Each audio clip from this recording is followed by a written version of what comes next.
What's up? To the chat. What is up to all my people out there on the back street? What is up? I'm here. Yes, sir. That's right, y'all. It's Hot Mike Friday. Big shout out to everybody out there in the Shark Tank. Big shout out to all my people out there on the back street. Y'all know what time it is. Roll them up, get them drinks together, sit back and relax and enjoy the show. Hey, y'all don't forget to hit that like button. Don't forget to hit that like button. And please, if you haven't already subscribed to the channel, subscribe to the channel. Let me get up here and get my shout outs right quick. I've been kind of slacking on my shout outs lately here. Like be having too much going on. But tonight, I'm trying to do better. So, let me get out here and jump into this Shark Tank right quick and see who all my people is out there. Big shout out to Mr. William McNeil in the house. What up, fam? The one and only long-time supporter, my man. The one and only Mr. Dickie Foster in the house. What up, fam? Big shout out to the Mad Doctor in the house. Big shout out to Mr. Burning Star in the house. What up, fam? Show enough, show enough. What up, fam? Big shout out to 614 Tree. What up, fam? Big shout out to Kalina Go Kennels in the house. What up, fam? Big shout out to my man, Mr. 216, representing the OH and 10 pennies. What up, fam? Another big shout out to my man, Mr. John Dembry in the house. What up, fam? Big shout out to my main man, Bulldog Jones. I see you, fam. I know you was down here in Florida. Sorry we missed each other and everything, man, but I hope everything was all right, and I hope you enjoyed your time down in my area. Appreciate the call, though, fam. Another big shout out to the one and only Art and Finish Kennels in the house. What up, fam? Again, y'all don't forget to hit that like button. All right, fellas. Now, you know, the last couple shows, we've been kind of getting a little bit deep into certain things, basically surrounding us as a kennel, you know, because it's hard to, you know, it's kind of like you try to draw your audience in so the information that you're given is in some way helping somebody. And so a lot of the times, you know, we do what we feel is comfortable for us. Sometimes what's comfortable for us might be uncomfortable to others. But again, we can only give it to you the best way we can, and that is based on our experience and the ups and downs, and, you know, you got to fit that puzzle in together to where, you know, we're not, I would say, the Michael Jordans of the game. I don't even think we're the Kobe Bryants. You know, we like them, the Scottie Pippins and shit. You know what I mean? Who else is a good ball player? That, you know, we like them, the ones that fit into the game, that have them certain parts. You know, you learned a little bit from everybody, and then you bring it all together, and then you try to just incorporate that little bit of not being way up here, but just being in the right position to understand what they're doing up here and where we fit in down here where they're at, and try to bring other people higher than what we were. Because the goal is always to try to get up here. You know, we never ever seen ourselves getting up there because I don't think we produced, we were out there and did enough as far as having the time that they actually had prior to us getting into the game. Because, you know, it's pretty much everybody we talk about had been in the game almost 10, 15, some 20 years before we had even got there. So we didn't have that ability to be able to create what they had. We were just like beginners before our world crumbled and they ended up taking all our dogs. But we were working on that second stage. Remember, the biggest downfall for us was the dogs that they did take was, I feel like, was a combination of everything that we had did prior and is finally bringing it all back together. And the only thing that was left to do is actually see what it was all about. That's important because we started with pretty much nothing. I mean, you take us from the beginning, from the stupidity part, and watch our growth, because we have discussed our growth. The thing is, we try to get you guys to understand the most important things that worked from that growth experience, because there was things that led up to that growth. And breeding was a major part of that. And Mo, he speaks on it. For those who know, Mo was he was a stickler, not on the males. Mo was into the females, the bitches. Why was that? Because the bitches bought puppies. So if you got a foundation bitch, there's only so much that you're going to be able to do with that very first foundation bitch, but you're looking to build everything off what that bitch does. So why, for us, it wasn't about wasting breedings with a foundation bitch. Key was to get maybe 2-3 litters of different good dogs off this foundation bitch. Remember how we filled up the yard? There was a reason why we had 80 dogs on the yard. There was a reason. Because for the next 3 to 4 years, we kept everything. Literally everything. We bred it, raised it, and called it. And only the best of the best survived that. That was the yard. Now, out of that yard became everything that we use moving forward. And we talk about them. Those were the ones. How do we know? Because look at the ones we got out there with. Look at the ones that we kept around for certain purposes. These are what we would consider not the ones that got away out in other people's hands. Because, when they left the yard, it was kind of like giving them the good homes. People who were going to do right by them. As far as raising them. Never really were concerned about how the breeding program was or anything like that. Just wanted to make sure the dogs had good homes. Now, for the ones that stuck around, they had a purpose.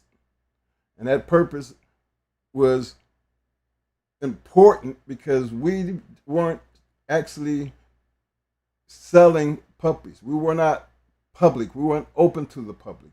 Most of this, everything that was on the yard was on the yard for a purpose. So you look at from that standpoint, and now the breeding process is going to begin based off of the purpose. And you hear us talk about a lot of the breedings that we done. They were outside of the yard. You're seeing a lot of breedings that we did inside the yard. Because pretty much everything that was inside the yard, they all, you notice, you look at a going hard yard, all the dogs looked alike. But remember, they all came off a foundation of one dog. And that's what it looked like over a long time period. Now, yeah, sure enough, once we got out there with them dogs, they made a lot of noise. The important part of it is now that we have them, now that these breeding processes have begun, It's about making sure the key. I'm gonna just be honest with you. The key was what actually got off the yard during that time period went into real dog man's hands. I mean, when I say real dog man, you know, if you were somebody who was just trying to get into dogs, you wouldn't expect to get a dog. You know, there's a lot of our breedings that we did, you know, we bred champions and grand champions only. You know, a lot of those people, you know, they got puppies out of these certain litters. So the dogs are actually in the right people's hands. And that had a lot to do with how these dogs move forward. Now, we always said we were never breeders. To a certain extent, we had to breed. It was just how we were breeding, getting people to understand why we were breeding the way we were breeding, and look at the dogs that we were breeding to and how did it fit into our breeding program. This is why, you know, Mo always speaks about papers. You know, he always talks about traits. It's just that certain thing that he's trying to bring in, either to lock it in or add to what we were doing. Everything was scientifically done. I remember we always talk about our KP. He was the mad scientist. So when we say these things, he was the man behind a lot of the breedings that were done. And so his purpose of how that was done didn't necessarily, based on him, it was never necessarily was surrounding the box. Mo was the one who preferred the box situation. So between them two and their arguments is how a lot of that shit came into fruition. I mean, long nights, long going through papers, long talk about traits, whole bunch of going out looking at shit, whole bunch of time spent on what we were going to be sitting here feeding. And it did pay off. My thing is, how do you make that last? Well, history shows us. If you go back as far as Tudor and look what Tudor did on his yard, would it really have been such a big deal? Would Tudor have been as well known as he became if it don't be for the people who got those dogs and they became who they became? And then we can come all the way up, a little bit further up in time when you start talking about Maurice Carver. And come on up a little bit. There's so many other ones, but if you take a look at the ones who were breeders, like Pat Patrick, Maurice, Floyd, they all had that one thing in common. I mean, and I could keep naming them, the Tant, the Garretts, I mean, even Victor. There was a purpose behind what they were actually doing, but guess what? It wouldn't have never really mattered if it don't be for the men who actually got those dogs after the fact. That would make you even look at what Floyd was doing or Maurice was doing, because they were the product. Remember, the key was the product. If the product wasn't worth it, then we wouldn't be talking about them. And for that product to be worth something, we all grown enough to know what's going to be good and what ain't. I mean, hell, we use it to go out and buy groceries. We use that same thought in anything that we buy. It's important what the product is about, so you try to get as much information about the product as possible.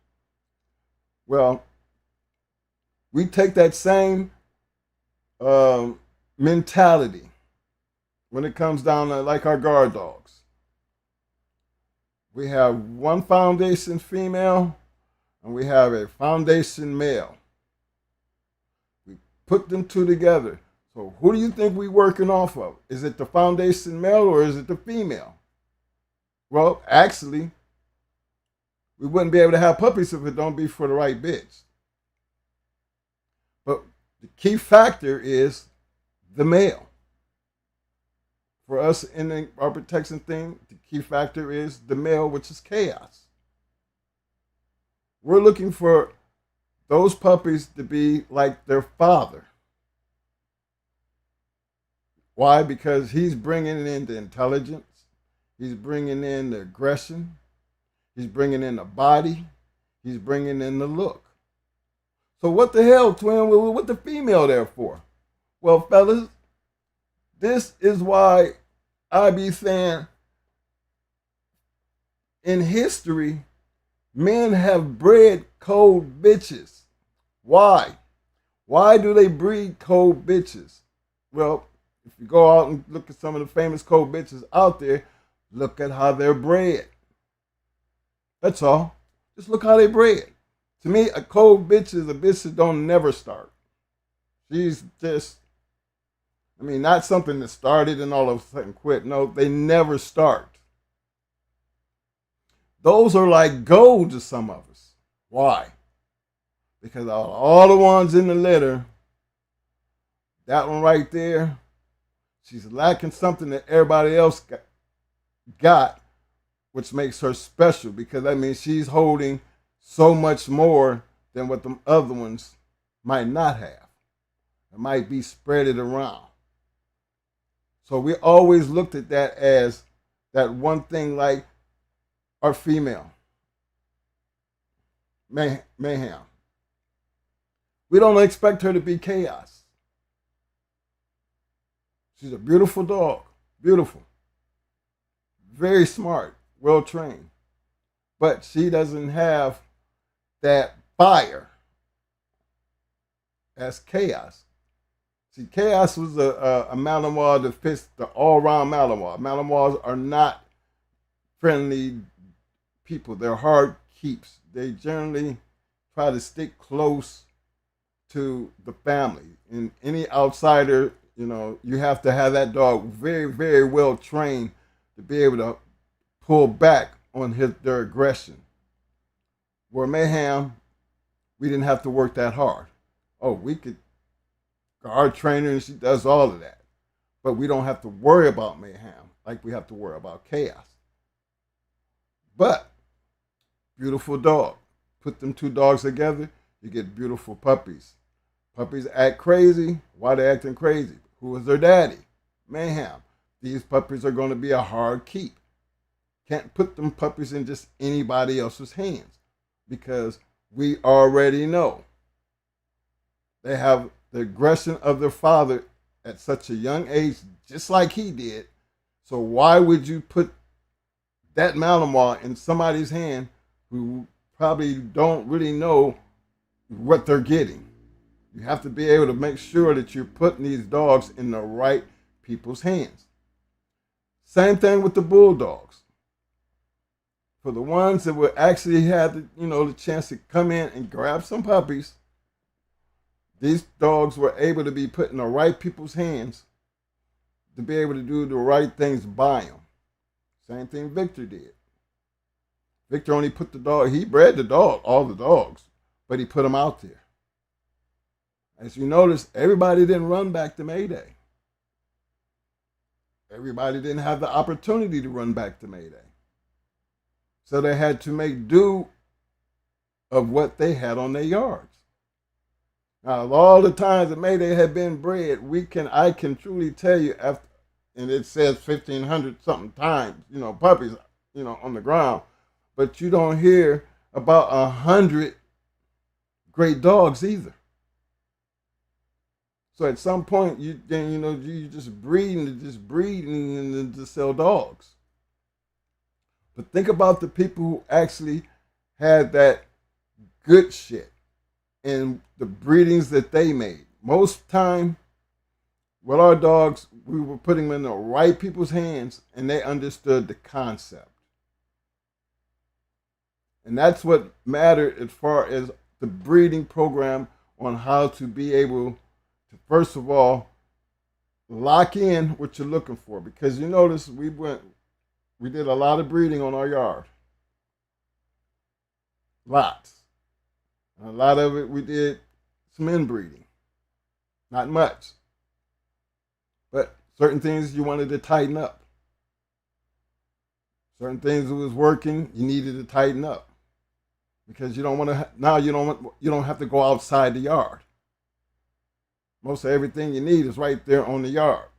Combination of everybody around there. Now you able to take what you got on the yard and create other things, which actually worked in our favor.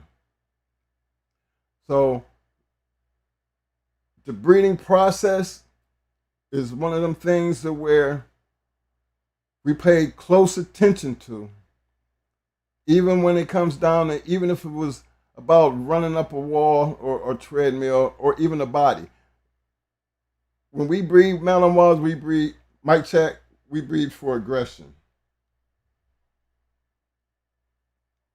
Just want to make sure everybody can hear me. We breed for aggression.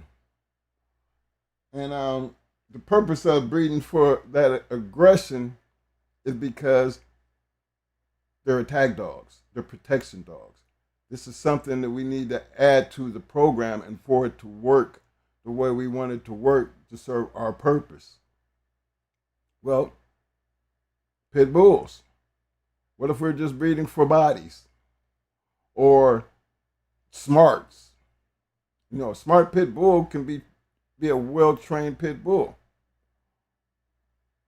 But you have to have the ability to train the damn dog.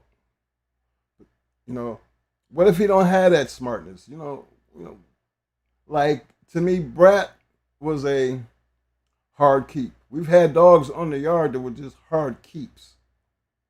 Tear up shit, eat through doors, dig holes. Those are hard keeps for us. Fight pans, you know, people biters. Those aren't the traits that we're trying to lock in.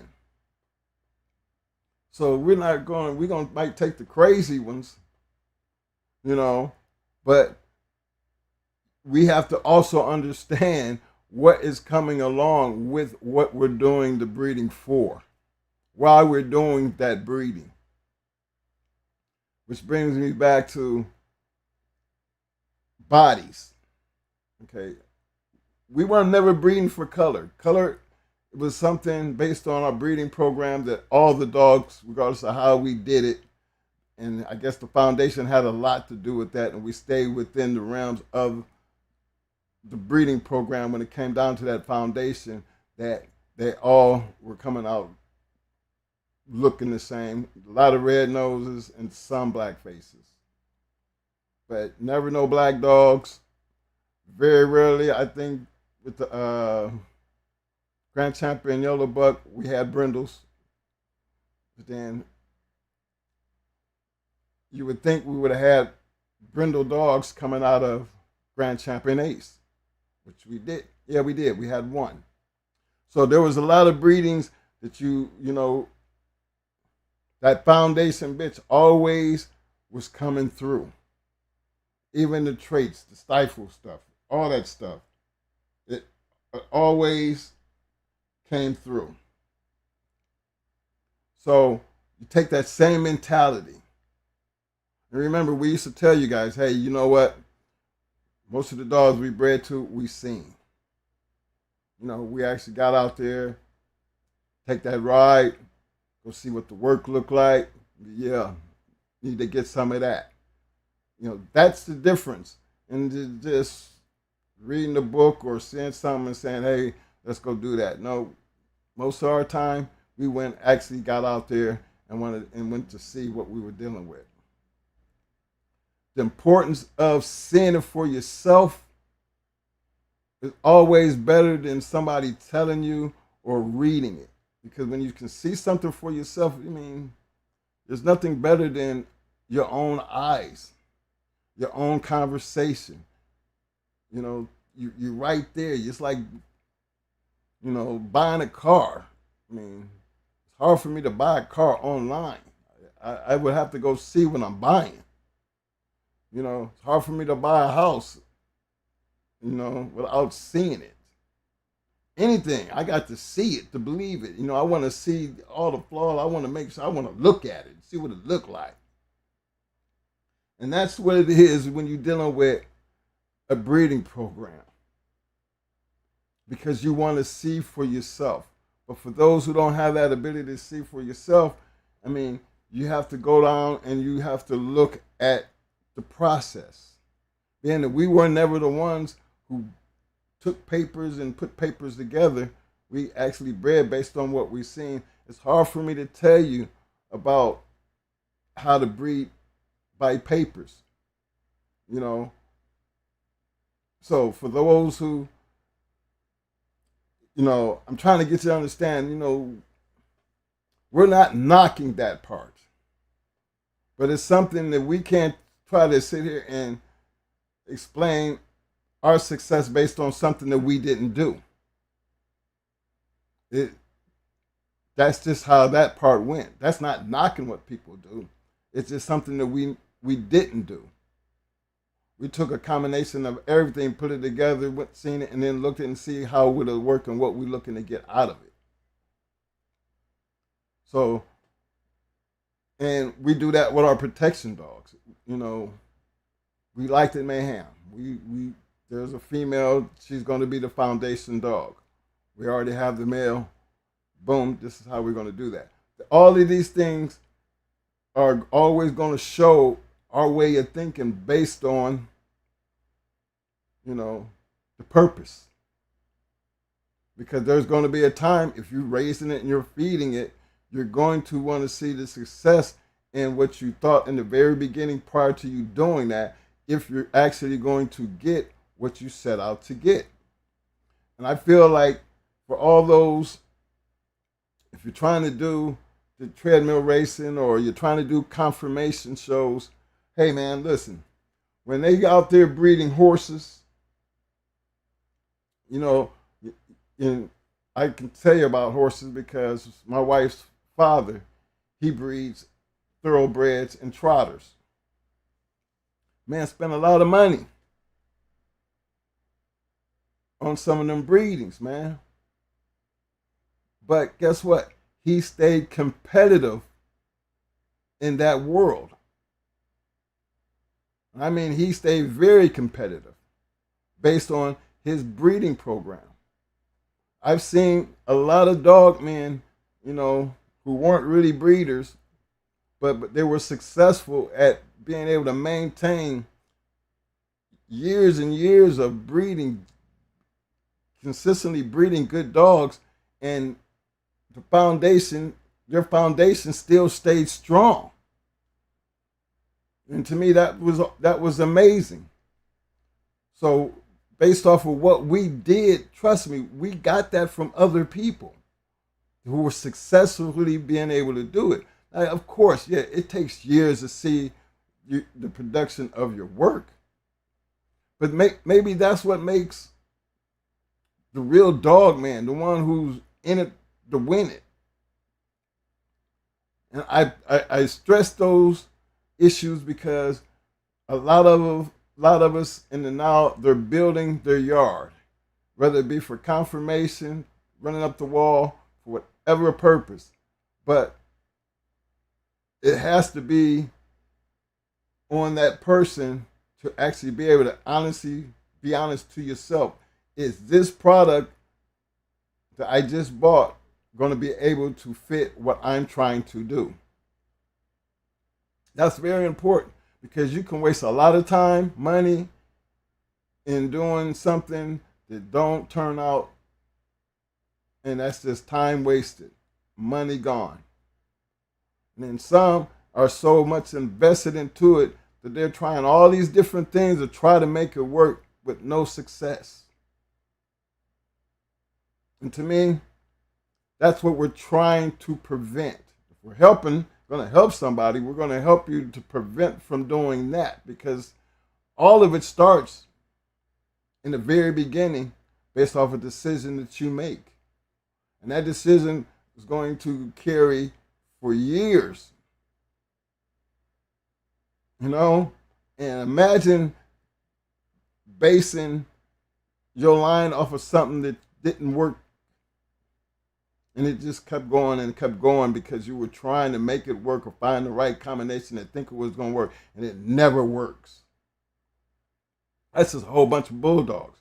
And so what do? You put them out there in other people's hands, and before you know it, a whole bunch of people got a bunch of your bullshit, which automatically means that, hey, everybody started talking shit about you selling bullshit ass dogs. That's what we're trying to prevent from happening, simply because for everything that you create, there's always going to be a buyer. There were a lot of people who came from a lot of places. We even had dogs, when Mo sold out, he had dogs, people come from Japan, uh, England, one from China. And that man paid, guy from China, he paid almost $10,000 to have a dog shipped to him. I mean, not for the price of the dog, $10,000 in shipping, getting the dog to him. So that's a serious dog man to me. He just had to have the dog on the yard. But when you're trying to do this without a purpose, you know, is one of the reasons why we always stick to the purpose part. And why it is important, because in order for this American Pit Bull Terrier community to grow and continuously have good dogs and worthy of talking about, it all starts based on the breeding process, regardless of what you're doing with your dog, whatever the purpose is. The fact is, if you have a general idea of what you want, it makes it a whole lot easier for you to be dedicated, because you know you put the right kind of time, you put the right type of research in it, and then it's going to be on you to take that and mold it to be able to do what you got to do. Same thing we have to do with the Malinois, same thing we had to do with the Pit Bulls. It was always going to be a learning process, because how am I going to know if this dog is smart or not? I got to be doing something with it other than just letting it sit on a chain. How will I know how smart any of the dogs, whether it be the Malinois or the damn Pit Bull? I have to do something to see how smart this dog can be. Because with the Malinois, they have to be smart enough to be first and foremost of anything, obedience trained. But as puppies, guess what? They're going to bark. They're going to be aggressive off the jump. You're going to see it as puppies. Same thing we go through with the Pit Bulls. We start out with 8 in the litter. We watch the litter. We let them all get out and play. We housebreak them if it's needed. Housebreaking is needed. We play with them to check their aggression. We do things to see how smart they are. See how we can keep their attention on what they're doing. How bad do they want it? You put them all back in there, and before you know it, you're going to be taking them out one at a time. Why? Because they do what puppies do. We say, okay, don't want that going on, put him on the chain. Who's the next one to go? Yep, get him out there, put him on the chain. Because we know we're going to be dealing with aggressive dogs. Some going to be a lot more aggressive than others. You don't want that one breaking the spirit of the other ones. Not saying the ones, they don't work. You have to give them a chance to work into it, because they're not all the same. If you just let it just go, you're going to destroy something that didn't have, that you had control of, but you didn't do anything about it to stop it. So you're ruining your shit. We used to pay close attention of what was going on in them pens. Same thing we did with these Malinois. We pay close attention to what's going on, because sometimes you have to start moving dogs as they get older. And then that's where the work begins, because at that point in time, now you got everybody, you're going to keep everything that's out there on the yard. Now you have to just have in your mind that now everything's out there. What are you going to do? See, we believe highly in our breeding program simply because we've seen the results. We're able to see the results based on not due to our fault, but based on the knowledge that we have gained along the way, is give everybody an opportunity. In order to give them the opportunity, we were responsible for that. Just like you're responsible for a whole lot of the damn breedings. So a lot of these things that we be talking about lead, kind of led me up to the situation where some of the dogs, a lot of the dogs that we bred over a long time period, got into a lot of the right people's hands.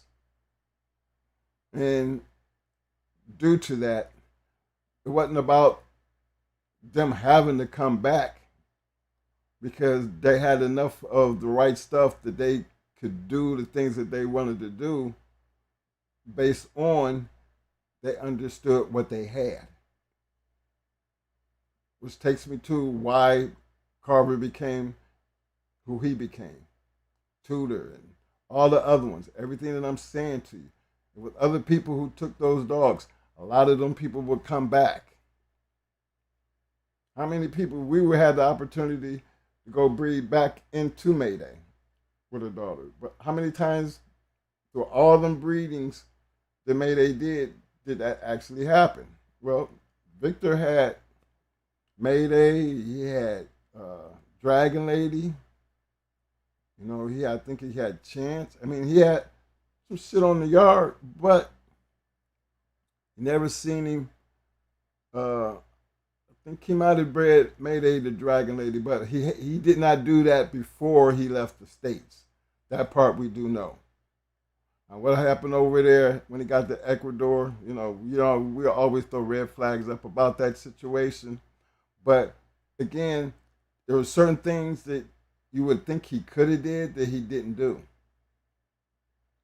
But in the same token, how many people did you ever see that bred the Mayday that went back to him? Not many. There was a reason why. One reason because of once he got over to Ecuador, there was, imagine how that was going.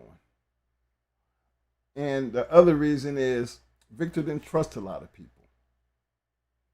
He kept his circle kind of like small, but then on the same token, he was a beast when it came to making that money. That's why I always question, damn, Victor, that's a whole lot of damn breeding, considering what we knew prior to what was going on.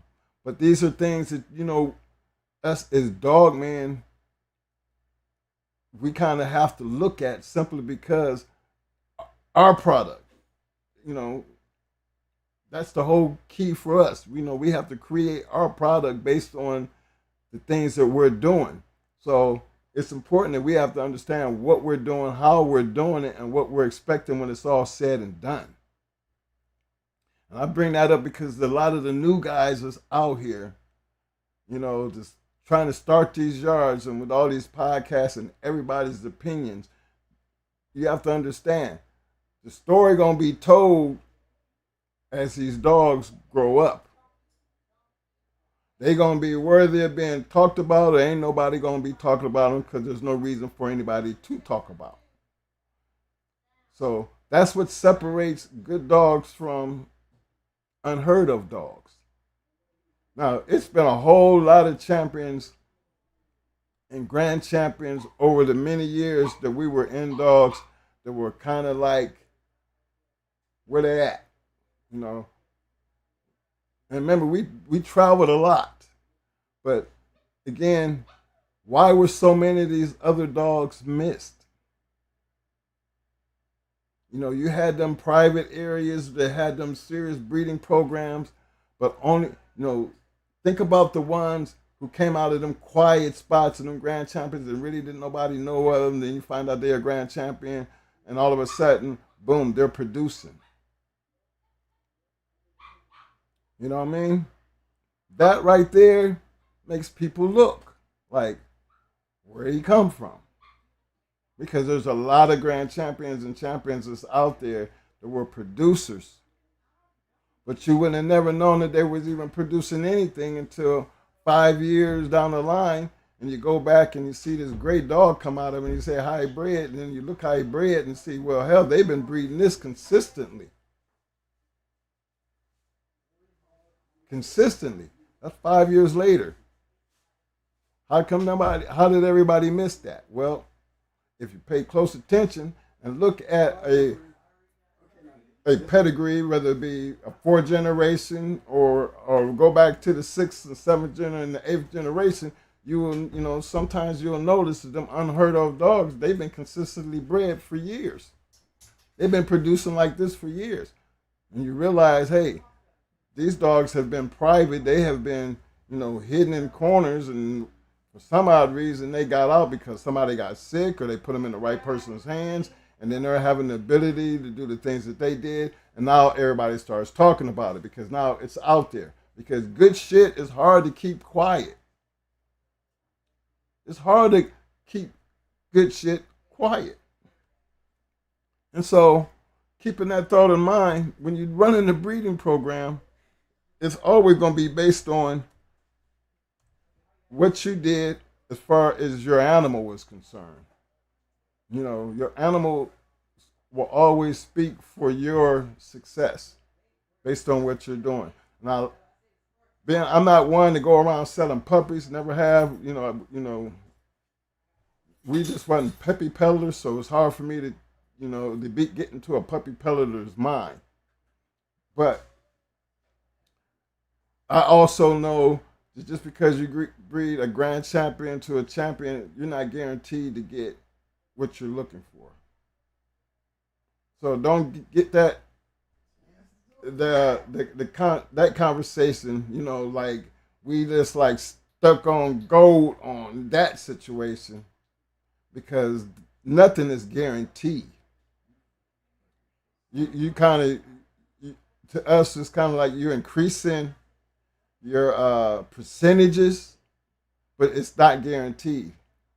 But then again, if you look at a lot of the breedings that we've done, you're always going to find some kind of common,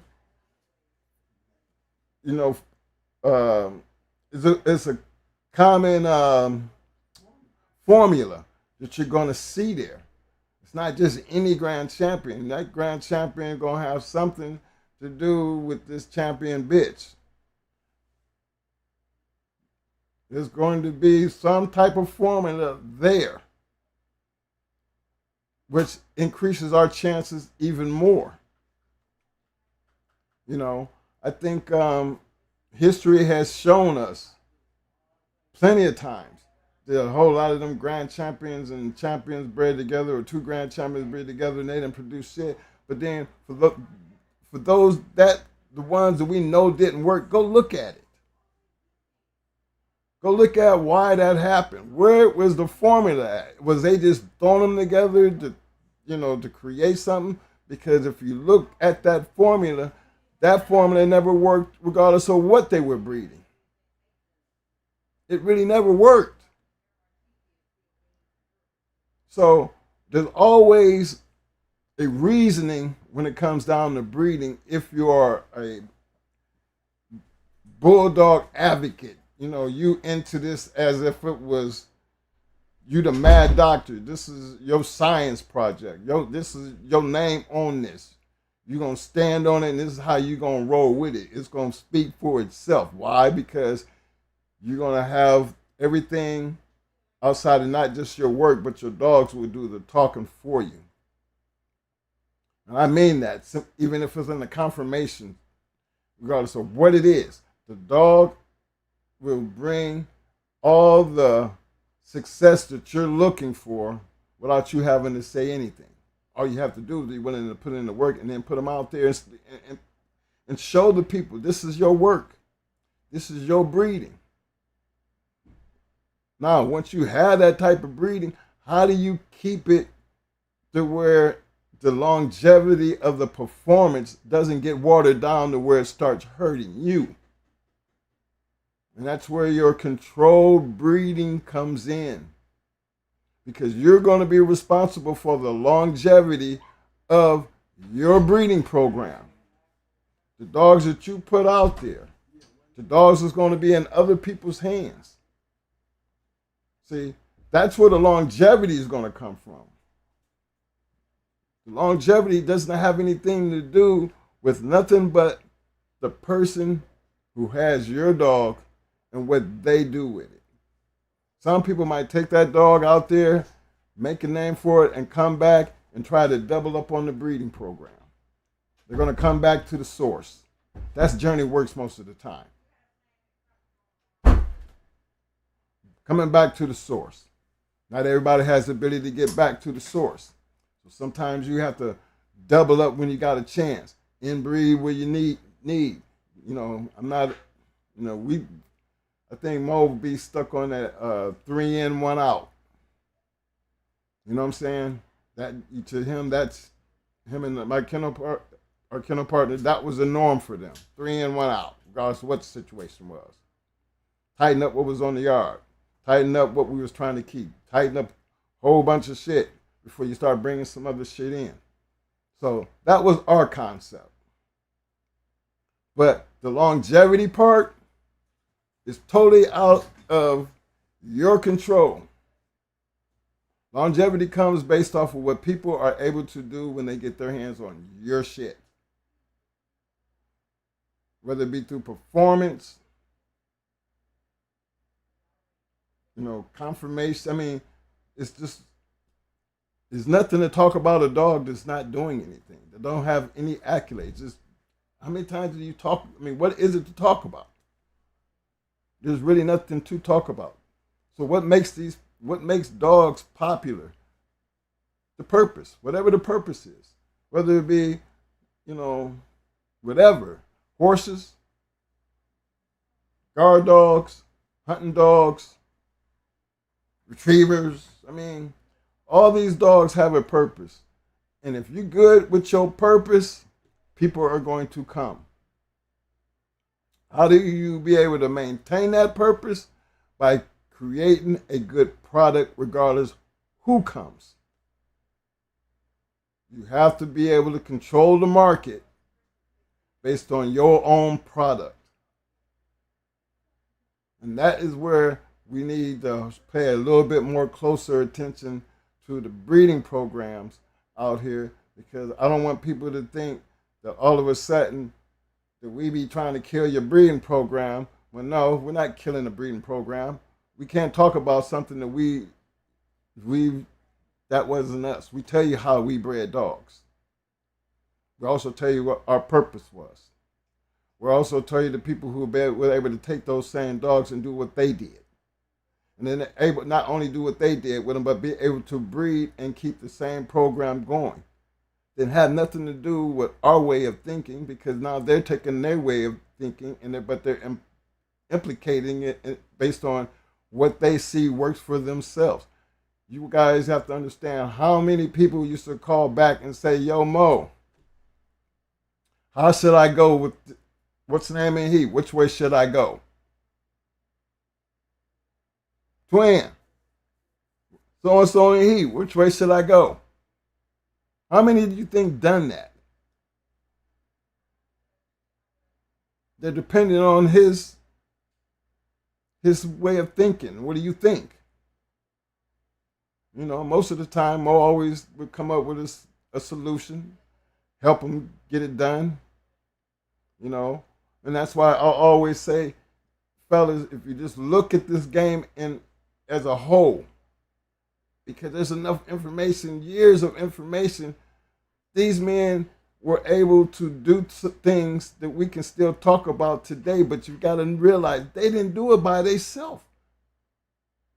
If it don't be other people doing what they were doing, it wouldn't have never mattered what they had did. So if we're copycatting off what everybody else is doing, we're supposed to be able to get the same results and at least feel comfortable, at least that it worked for us, where we can say, yeah, that worked for us. I don't know about everybody else because I don't know what everybody else was doing. But based off of what we was doing, it worked for us. And that's just how that part go. That's not putting anybody down or putting nobody on a different level. Because remember, we always feel like we don't have to talk for our dogs. Our dogs going to speak for themselves.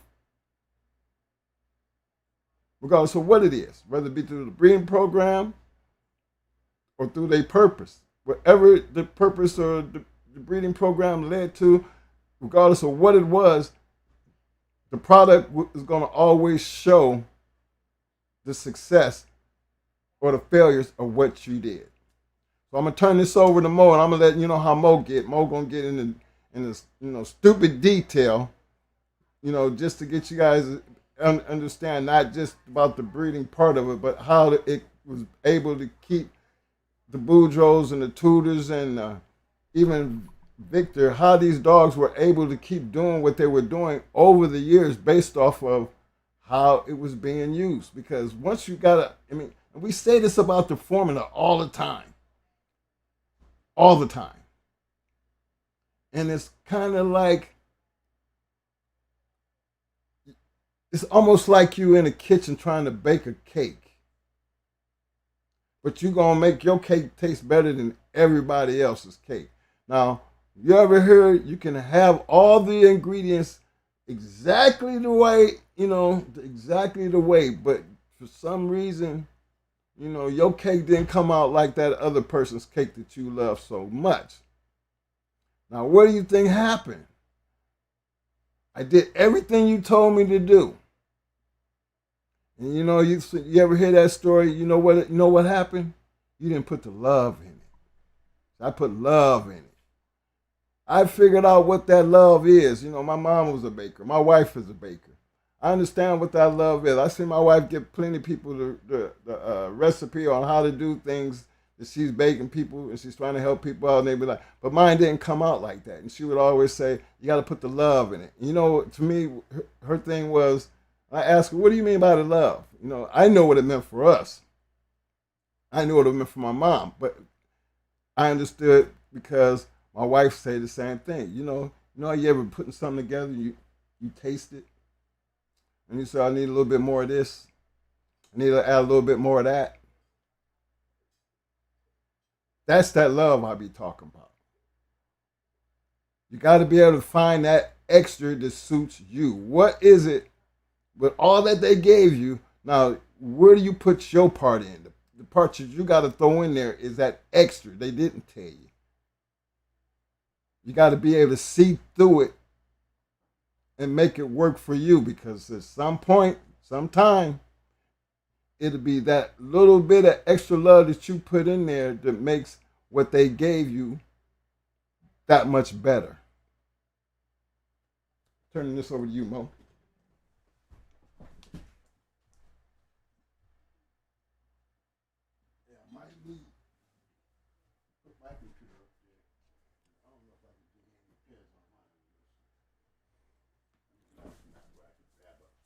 Okay, well, hold on. Let me get you in here because you can definitely be able to do that. Let's see if I got a plug down there for you. I got one. Let me see who out here in the house right quick.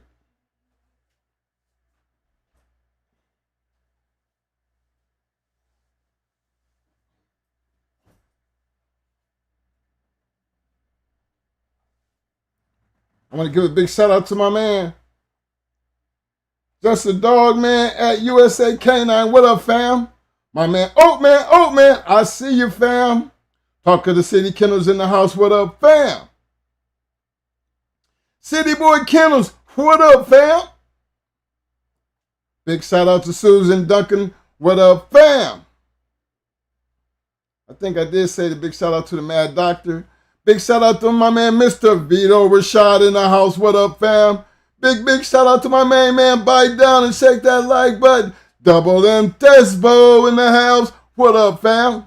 Big shout out to my main man, Mr. Michael Collins in the house. Yo, yo, yo, Deep South Country. I see you, fam.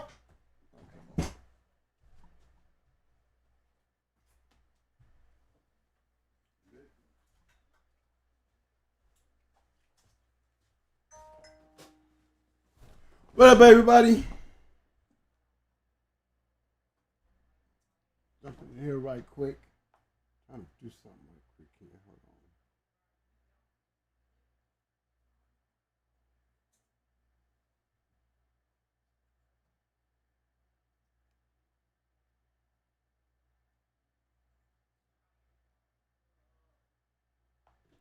What up, everybody? Good to see y'all out there tonight. Yeah, I made it.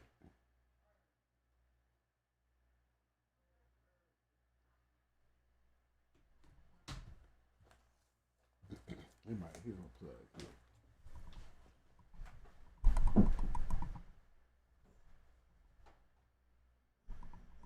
Did you get it?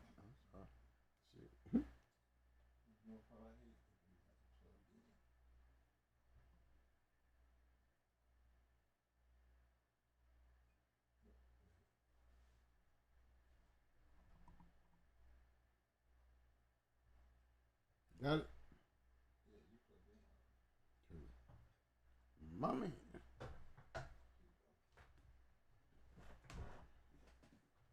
No, I need now just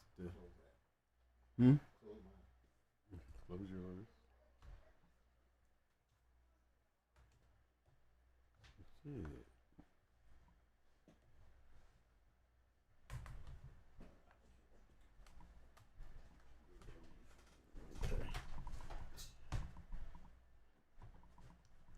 Now, y'all know the last show. I was talking about those Boomer dogs and Cunningham dogs, and how they have been able to, we looked into some of them pedigrees, and I showed you how the shit was working. It'd be wise if y'all kind of write those shows down and go back and literally go take a look and use those as study guides and to really pay attention to the things that I be pointing out. It'll give you guys a lot of information as far as take what I'm showing you and maybe you can take that formula and study your pedigree and really analyze your pedigree compared to out there amongst the world. Does it work? Is it working? Trying to bring something back to life that might have been dead a long time ago. You might be into something, you might not. Like a lot of the Mayday dogs, to me, has died off.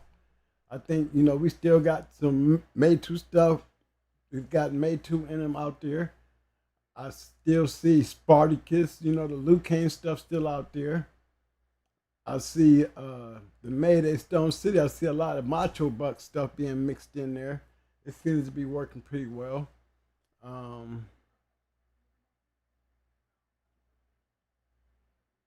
Let me see. Basically, that would be, and I'm talking about standout. I would still have to give it to Lucane, but that to be expected.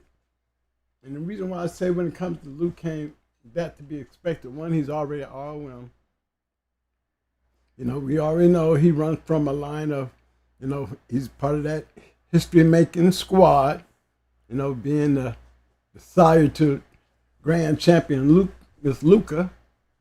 There's a run there. And then you have a producing record. And then there's certain dogs out there that's coming off of Lucane that's doing some pretty good producing. I mean, I wouldn't say it's like Mayday. I haven't seen one that did what Mayday was able to do in a long time. If you was to ask me, was there any particular dog that, you can speak up that was in comparison to Mayday? And I would tell you honestly, no. I don't think so. Like we can say, was there anything like Jeep that could produce like Jeep? Well, I would still have to say no. But I can also say Tab was no bad one.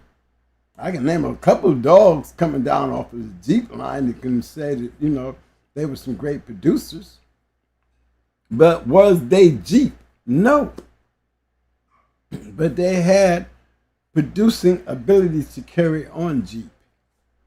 They had those producing qualities of producing good dogs. You know what I'm saying? But were they producing better than Jeep or good as Jeep? No. But if I were to say, was there any good dogs like Yellow that can produce good dogs like Yellow? Then we would have to say yes. Mayday. Mayday produced like his father, and he produced, in some cases, better than his father because he actually took over his father's position on the ROM list. But we're talking about when you start adding them up, you're going to find a whole lot of those dogs in that top 10. Really a reflection off of Yellow. Just like you see a lot of those great dogs in that top 10 that's got Jeep in them, it's going to be a reflection of Jeep. Same thing with Frisco. You might catch some of them Frisco dogs up there that's sitting pretty well in that line of all wins coming off of Frisco. He produced some good dogs, but did they produce at the level of Frisco? No. Can we get those? Can we go down those top dogs like Buck and them right there? You will find there's a lot of great production dogs off of those top tiers on both sides, females and males, when it comes to that ROM list. And that should tell you something. That should give you something to look into and to study and see, these are not just me saying it. These are, if you can read, you'll see these are facts. You know what I'm saying? Now, one of the things I wanted to get into was we talked about Ruckus and the Cunningham stuff. You know what I'm saying? And we know that's a part of the Red Boy. Remember I told you, Red Boy is one of the most influential crosses out there. When I speak on a line of dogs that probably is just as famous and probably even greater than the Great Diabo dog. And we know most all people had Diabo at one point. They all led back somewhere around the Diabo line. Either the brother, Pete, one of them, but they all had a great production. I think I see it in Red Boy. Because if you look at it, if you were to look, you would see Tab, Yellow John, you know what I'm saying? And then you still would be saying Mayday, because Mayday come off of Yellow. And these are all top tier. You'll find all these dogs that I just named in the top 10 of the registered merit list. All got one factor in common. They all led back to Red Boy. And I wouldn't keep it down. When we added Yellow, so what? Yellow goes back to Red Boy. That means everything coming off of Yellow gonna get led back to Red Boy. Everything coming off of Tab, yep, leads back to Red Boy. Same thing we could do with the Jeep dogs. How many Jeep dogs can we stick in that top 10 tier? How many dogs off the Jeep can we put up in that tier? Even if we were to go 20, I can guarantee you, them top 20 dogs, you're going to find most of them are going to have them top tier 5 dogs.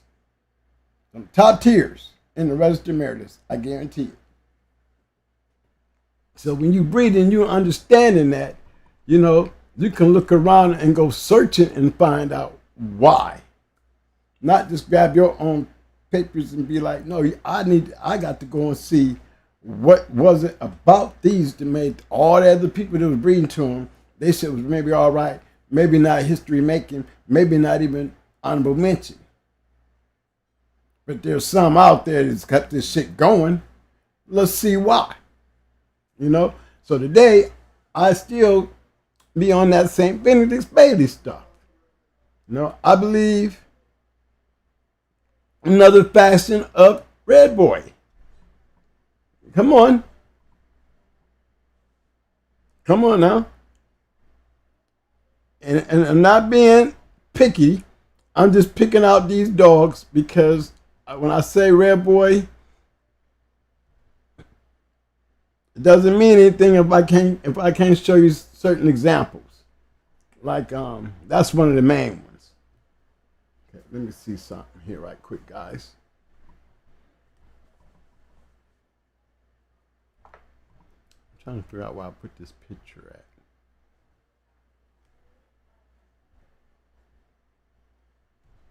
Right with you here.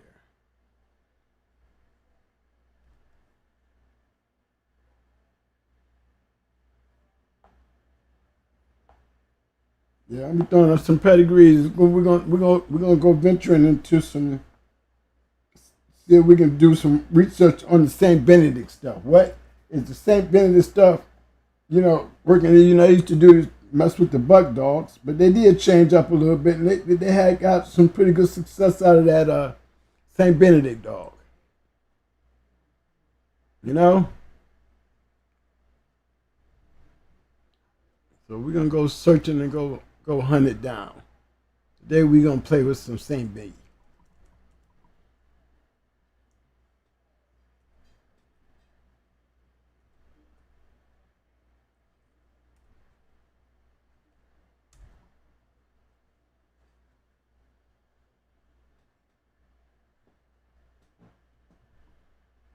Okay, here's one.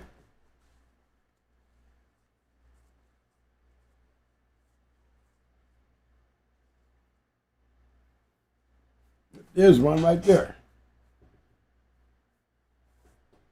I don't know if anybody know this dog, but he's said to be a grand champion. But he's another good indication of what I was talking about when we start grabbing those top tiers. You know, top tiers. They took the Bailey stuff up here, which is still Tab, Jeep, you know, Red Boy. Top tier dogs. They go Blackjack. You know, but you notice the bottom. We see the top. Well, let's see how they cross that bottom.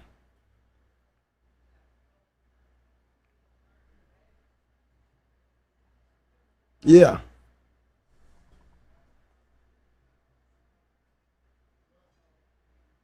You still see the Red Boy. If you look on there, you're going to have a lot of Red Boy there. There go my boy Sean B with Justice. Got a Tango dog was a nice dog. You know, I hear y'all talking about him. But look how he's bred.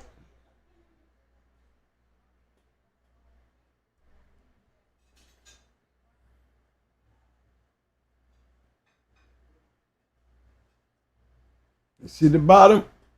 You're still dealing with overall. We got a lot of Hollingsworth in there. That means we got a lot of that Patrick Taylor. That means we got a lot of that Bolio. A lot of it. Coming different ways, through Paz, through Mayday, through Buck, Bonnie, Bull.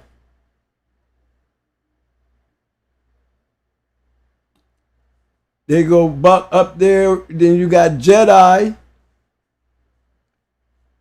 Jedi was off a Buck. So it's a heavy Patrick Taylor. As you can see, we can't deny his Red Boy because his Red Boy is right there in your face. We got some Red Boy in there. We got a whole lot of yellow. We got Awesome Baby. You see what I'm saying? So we see those certain crosses. And the crosses that we know already work. See, to me, I call that good breeding. Who's the major contributor to the breed? Who was the major contributor? I think it was just a combination. Definitely just a combination.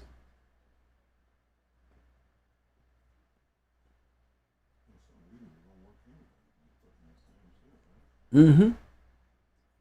Now, I go back to where I started at. And like I said, this dog is the grand champion.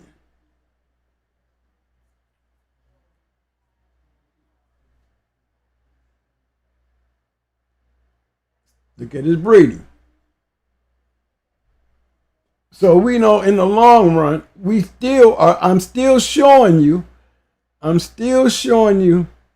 Red Boy Jeep crosses added with some Bolio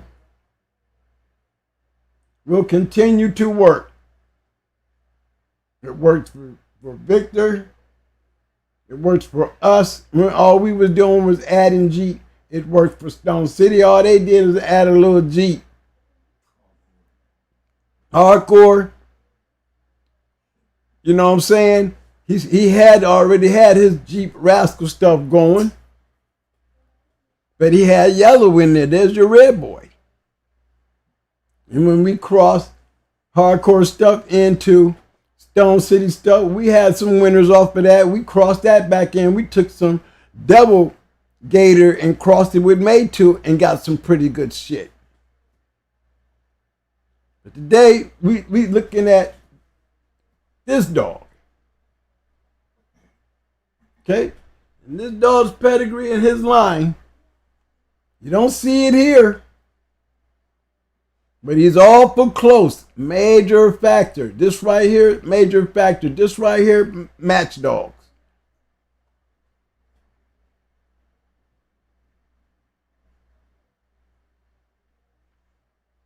See what I'm saying? I got too many match dogs. I'm working. I got working dogs. That's why I'm expecting to see it work. Because I got working dogs. You know what I'm saying? So you get that right there, and you get this, you know that you used to know it works because look how it's bred. It's too tight. Spread too good. He's standing there too close. With a combination like that, man, it's a brewing. You know, is it supposed to work all the time? No, but some lucky soul, you know, somewhere in there, you're going to have that lucky soul to be able to put his shit up there and say it worked. Whoever was made that breed, it worked.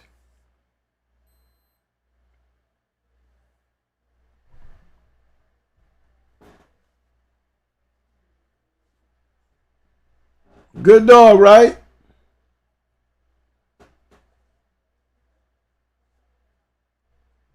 Okay, I'm see if I'm gonna see that dog I just showed you guys. I kind of downloaded. I'm gonna see if I can go find it. I might be able to find it.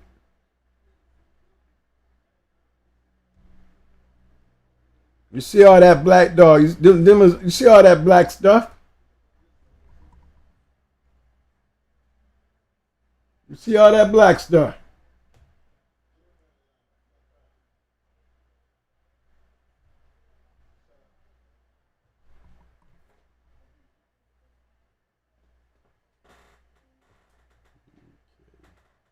What am I missing here? Sorry about that. That's the grand champion.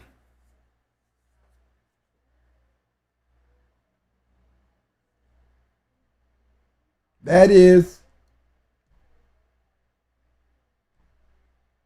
this dog.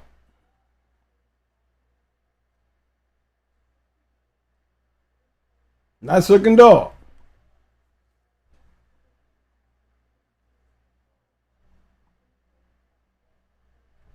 All that black stuff.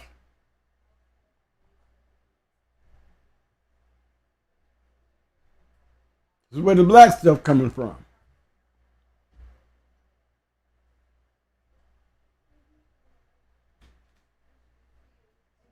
Look at what he produced.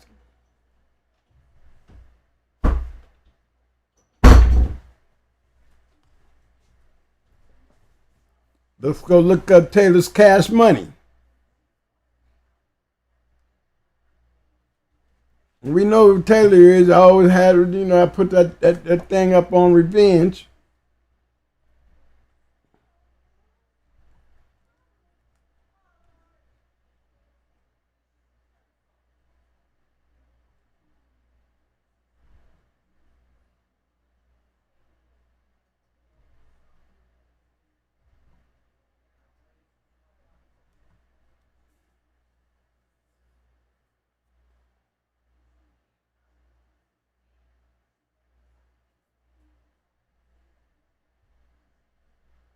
Then what we gonna see?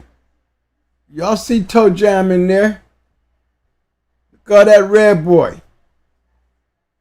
Red boy G.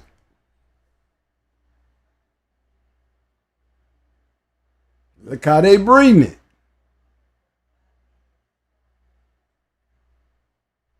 They put together the sauce with the brother-sister breeding. Brother-sister breeding.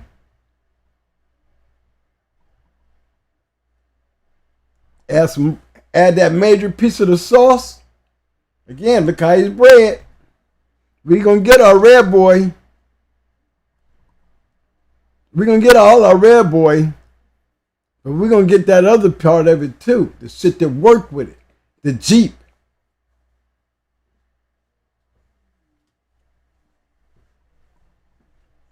No, we can't forget this stuff.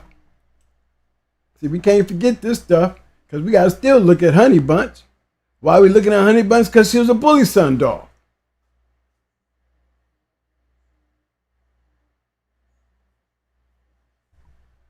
See how this shit goes back? Y'all would tell y'all better look out for anytime you put that Zebo up in there. It's always good to have a little touch of Zebo snooping around in there. But look how they crossed it. All they did is crossed it into something that was already set up. The Jeep stuff was already in the making. So we've got the Eli and the Red Boy.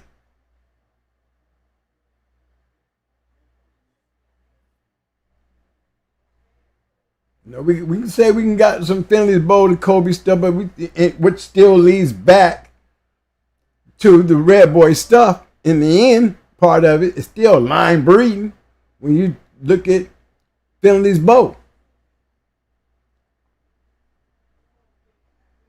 So we can go Honey Bunch, top, Eli on the bottom carrying the Honey Bunch, which is still Bully Son, Red Boy.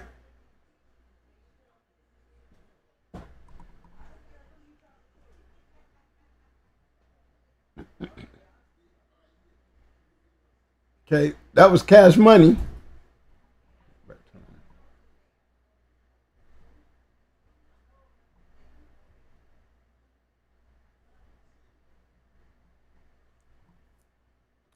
Back into that heavy yellow. Remember, that was something else I was actually pointing out the other day in our last show when we was seeing the same thing. The exact same thing that we saw last week, last show with the Cunningham stuff. Same thing. They were crossing the Cunningham stuff, adding some mayday on there with more yellow. Everybody throwing yellow up in there. All they doing is bringing more Red Boy, but it's that combination of the Red Boy stuff that they're mixing with it. It's the combination of how they're doing it. And you got to be doing it with a purpose. Now you take a brother-sister breeding, and that's damn near like some shit that Cheryl Paul did. You add a little something to it. It's got possibility. Why not? He got possibility. Look what he's coming from. Look where he's coming from. Yes, I would take my inbred bitch to that dog. That would be the dog that I'd be looking to breed with all this yellow and stuff down here. All this red boy down here.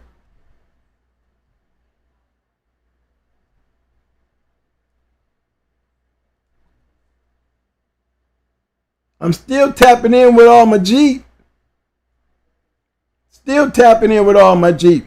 But I'm heavy red boy here.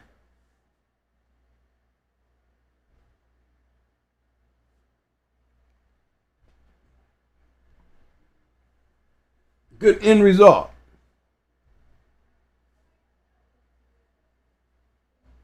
Okay, let me see what that other one was. Hold on, guys. Let me go back.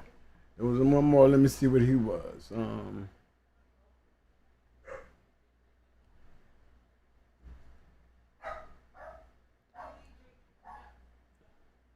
We're going to go get Taylor's Champion Terry.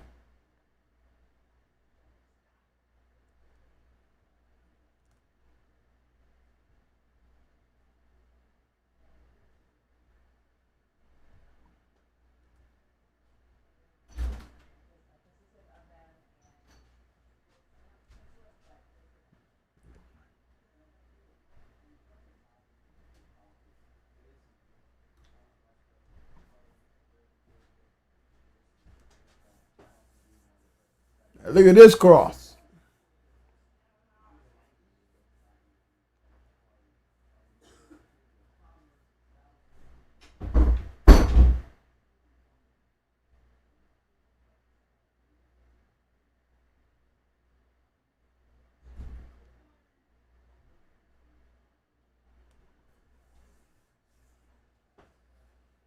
Now, I don't know too much about the bottom. We'll go searching. But definitely can tell you about this back, this Lonzo stuff.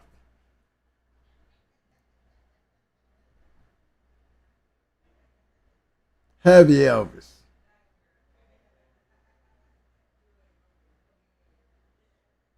And for those who don't know how Elvis is bred, because you see he's heavy Elvis. Heavy Elvis.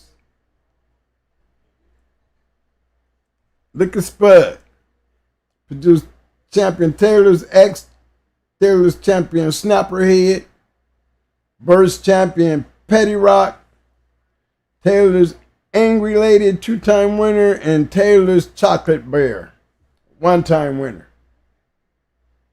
This dog here. You have to say he's a producer.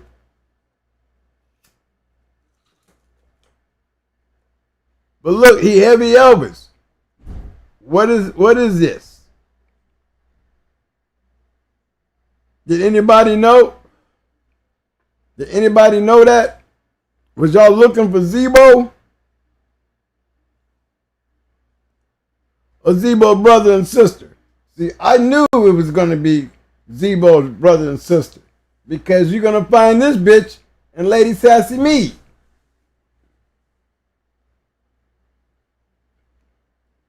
You go back and look in the yellow shit, you're going to find Lady Sassy Me up there in the red boy side.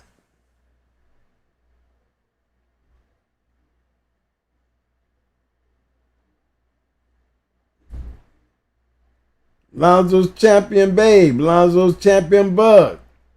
Robert says he Bug. Okay, but this was Elvis. Good producer? Yeah.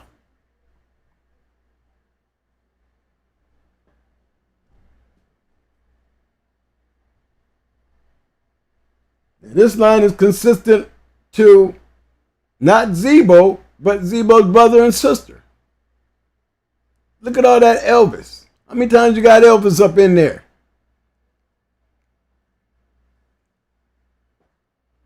So they took a Zebo dog, a Zebo litter mate, the blood. I would put it like this, the blood The Lonzo blood. Key factor in that blood, like we talk about Bolio and all them. There goes Zebo. So we got them all up in there. Zebo, Vindicator, and Rosie.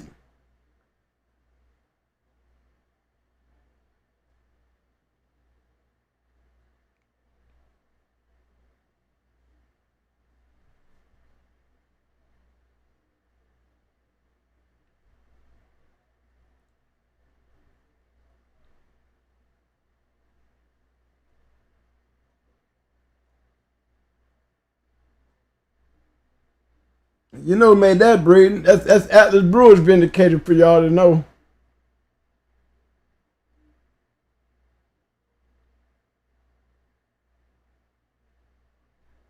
Key factor in these crosses, guys, is this dog here.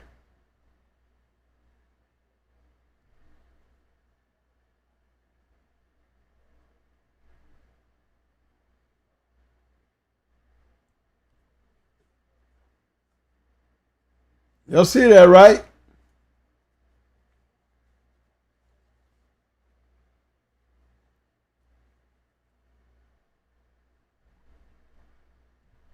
So when you go looking for breedings, man, these are the kind of things that I'll be pointing out to kind of get these type of results.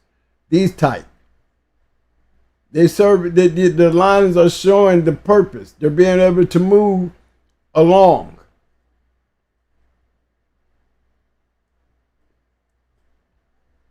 Keep in mind, y'all, we started off with this dog right here. It's not like they ain't never did this shit right here before.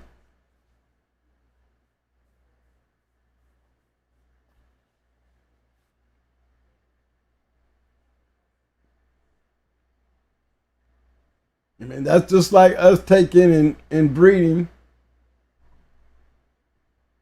Ace to Amber. Amber was a heavy red boy dog. Basically, she was yellow John. And had yellow in her too, but she was heavy yellow John, red boy. And breeding the Grand Champion Ace, which was actually Jeep on the top end, coming through like Charlie. Jeep's little mate brother, bred to a Zebo Hetry cross. A Zebo Hetry cross. There's like this bottom here. Throw that in there. But we got Zebo here. Like us taking Amber, red boy dog, and taking her and breeding the Grand Champion Ace. On the bottom side, we got Zebo. Zebo bred the Toxic Spider. Get the same type of results as far as the type of dogs that you're getting and wanting to use. We see it was working. We've seen it working on the first one. What was his name? Let's see if I can go back and pick him up again.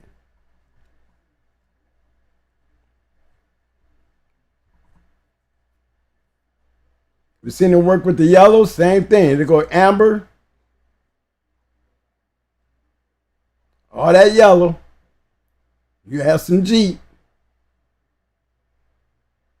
So we know that Red Boy works with Eli.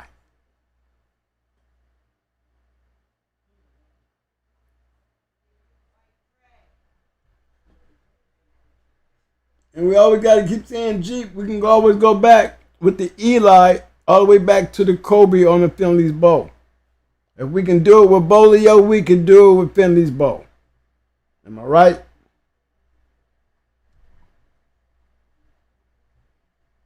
Okay, let me go. I'm going to grab another one. Now we got Taylor's Grand Champion Weirdo.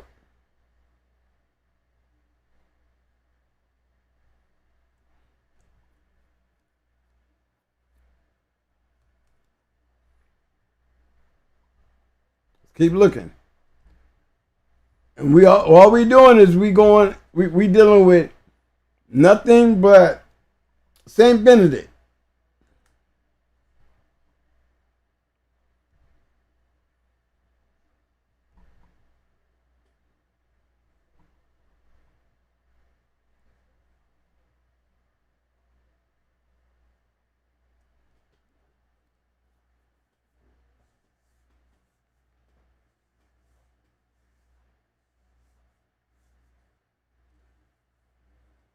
Seeing the same old cross. You see, we still getting our Rufus stuff in there. We still maintaining that, and we still maintaining our Eli, our bully son. We still maintaining that because we still got Rufus up in there.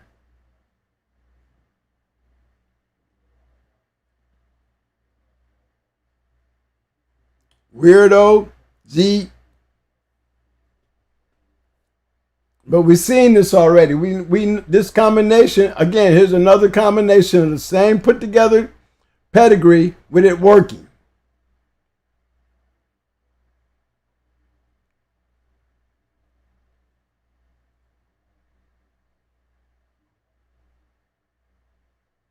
Still maintaining that black.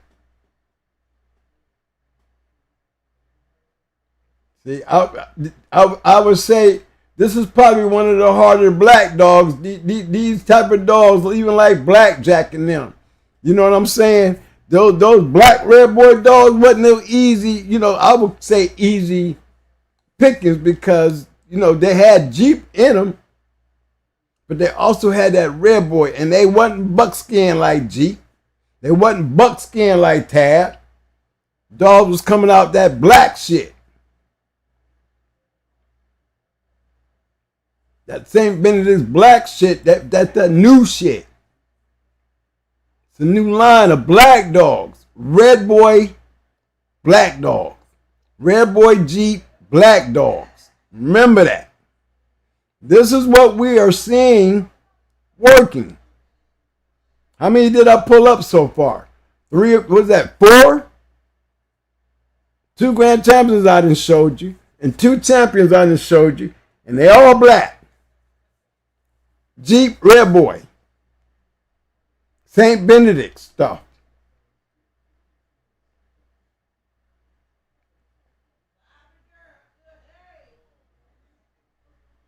Just give me a chance to pick up the formula, because I know I'm going through them, but there's still a formula here. This is shit that works. Not some everybody putting some shit together and bragging about the paperwork. No, we bragging about the dog. That's why we looking at the paperwork.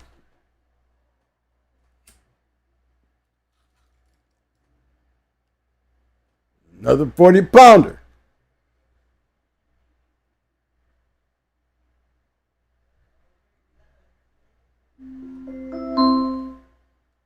Eli Monster would like to talk to Michael. Eli Monster, call back. I don't know why I hung up. Mike.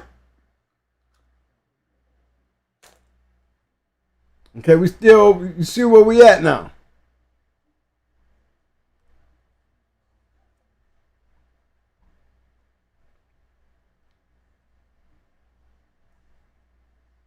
And for people that don't know who Taylor is, Taylor's the same guy that I be talking about.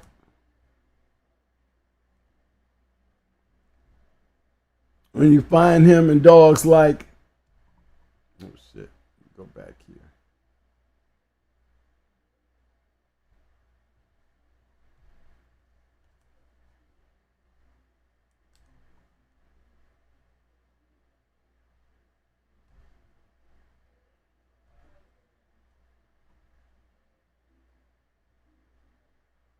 Look at the breed.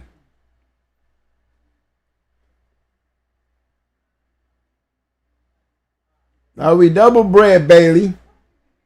And look what our out is. We still messing around with that top tier.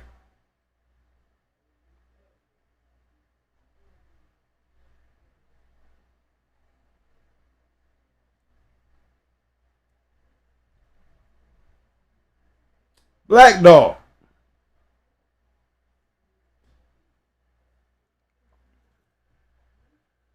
Black dog. Look how he's bred.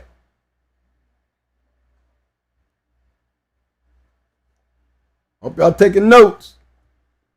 We're still dealing with the Jeep. So we're still dealing with the inbred Jeep Red Boy Cross. Still dealing with it. We just double breeding it. And look at our out.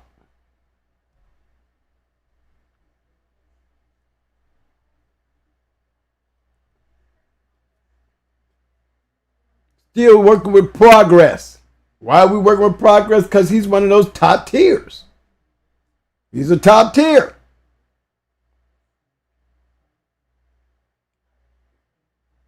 Probably what made him go and get some of that Red Boy shit, eh? So he can run around him with him and Gardner's Trent Red Boy, right? I guess them Red Boy dogs start convincing me. Better add some of that shit to your life. But good breed. And you got some snooty in there. So that means you got some Art Missy in there. A little boomerang.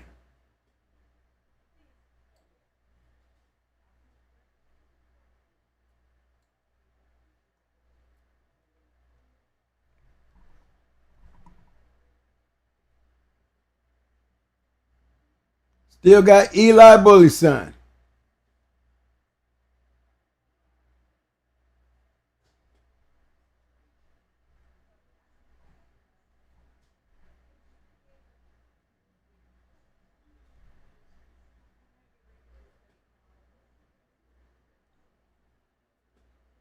Just wanted to make sure y'all saw that part.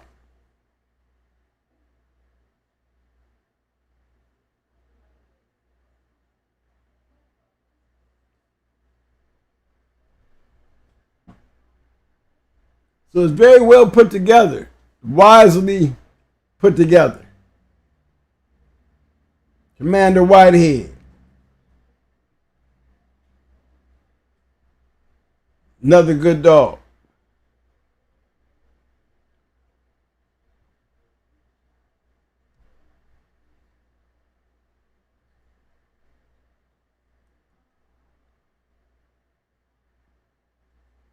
Still top tier. Top tier. Why we saying top tier? Because we're gonna find Bolio up there with Buck. We're gonna find Frisco up there with Buck. We're gonna find Red Boy up there with Yellow.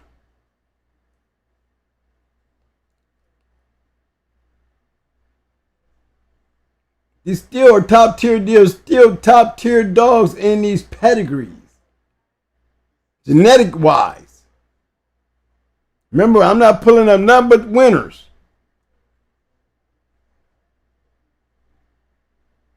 What made this dog a 3-time winner? The work. Once I see the work, okay, this is what put it together.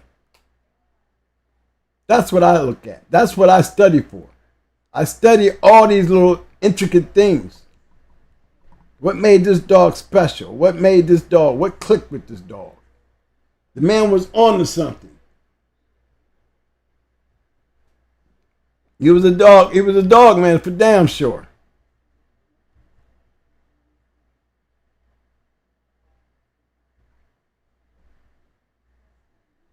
Remember, I started off with this dog. Like I said, this dog here is a grand champion.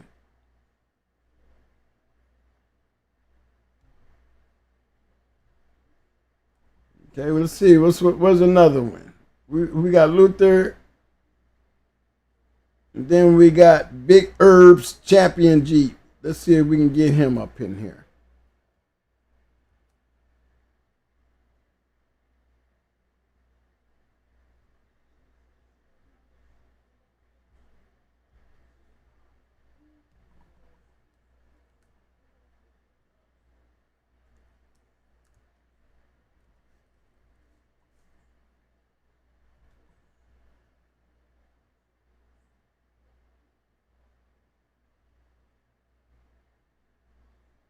See, Haiti. Let's go check out Haiti. Let's see what's up with Haiti.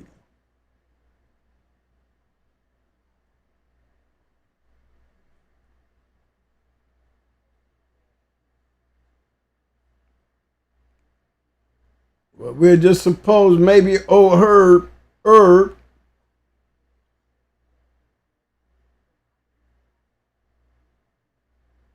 I think the dog we was looking for, he was a champion something else. Let me see, what was his name again?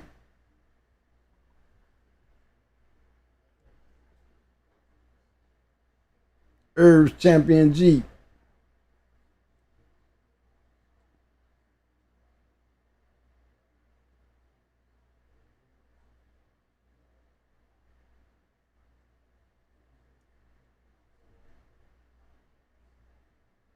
See, there you go again. Great producer, DNA profile. Let's see this. That Herb's Champion G. He ain't show up.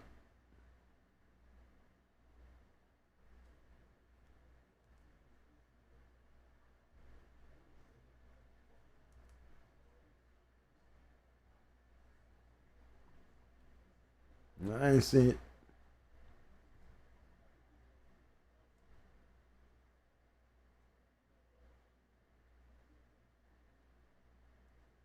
There's another one. I guess they're talking about Bailey.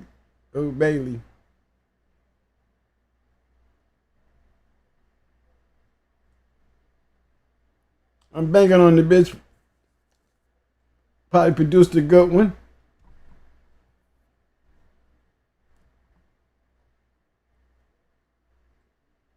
Now I'm looking at some of these grandsires. I just want to be nosy and see what the grandsires was doing. Still picking up winners though. Did you notice that? We still looking. Still playing around the St. Benedict dogs.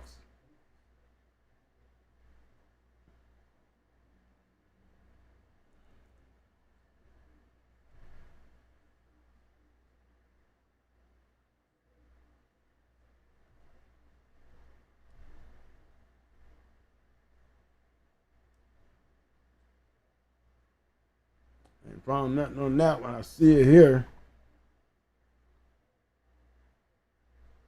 Let's see what this is. There you go.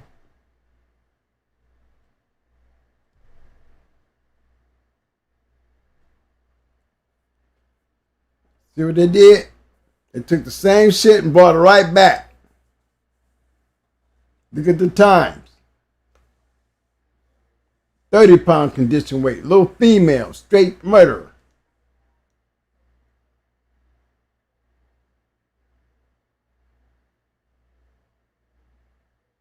Still showing you there's still a formula working here. We just left Frisco. So we know Frisco works good with the Bailey stuff. That means Frisco works good with the Jeep Red Boy. Basically. I'm telling you, this kind of shit right here is probably why Garner's got Garner's Trent Red Boy over there. The dog picked up steam. Remember we did it? I did some dogs. I did some a show with that Gardner Red Boy. Showed you champions coming off of that shit. Showing you bloodlines coming off of that stuff. And you notice one thing. They all had in common. They all was carrying Red Boy.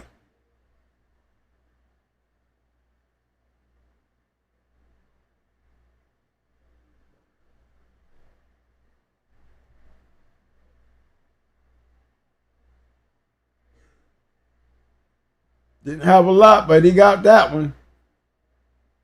You know what I'm saying? But I'm just picking up where we left off at.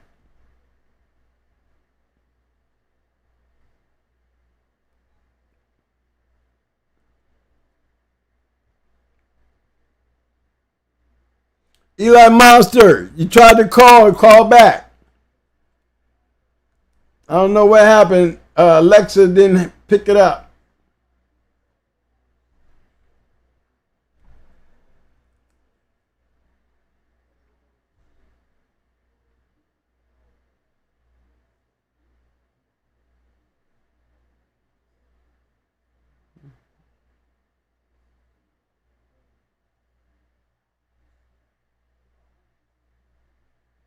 no Crumbie Nitro. I see him here.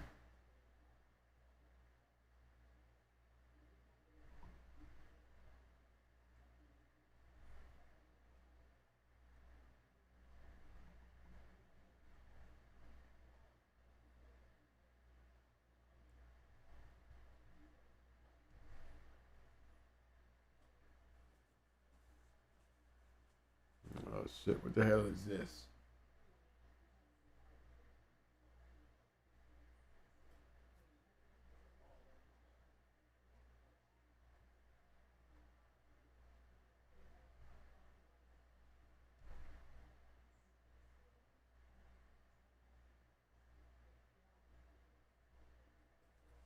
Siblings, Bob's Champion Nitro.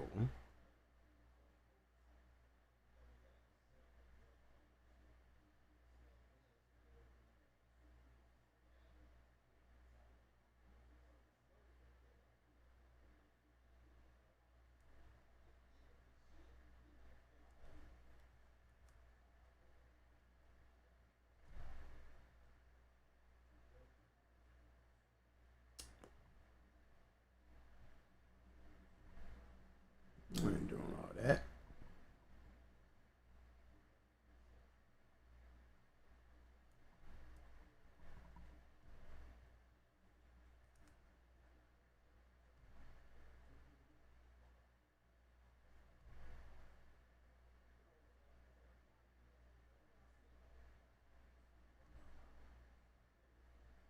There you go.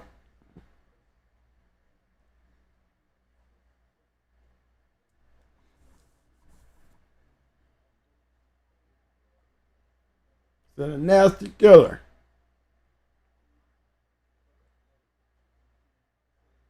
Black dog, white markings.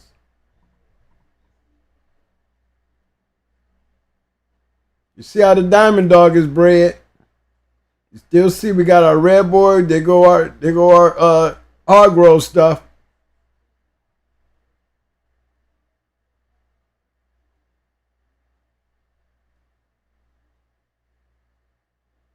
Now this is, like I was going to say, this is Red Boy Jeep right here.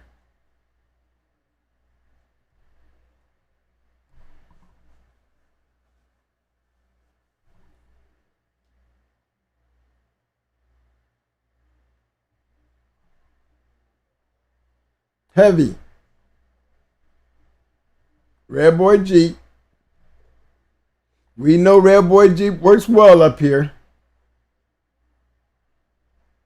With the St. Benedict stuff, we know it works well. More of it.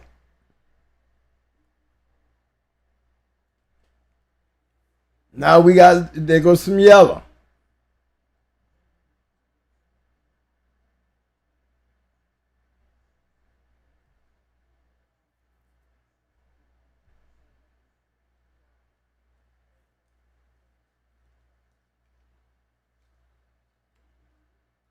See what they did? They took some yellow and added some Frisco to it.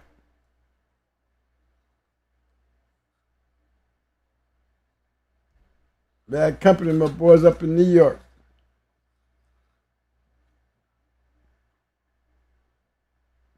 And we've seen this cross. We've seen this work in another champion.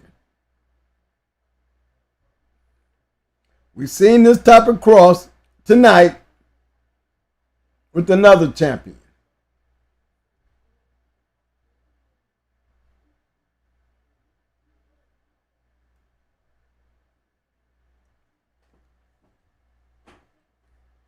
We look back here and we see what we're dealing with back here. We've seen this.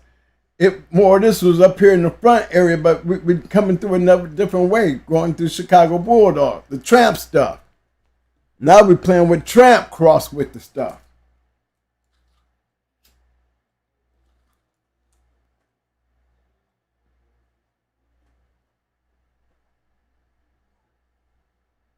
And still dealing with remember, we still got this right here. Remember, we said we just following Bailey.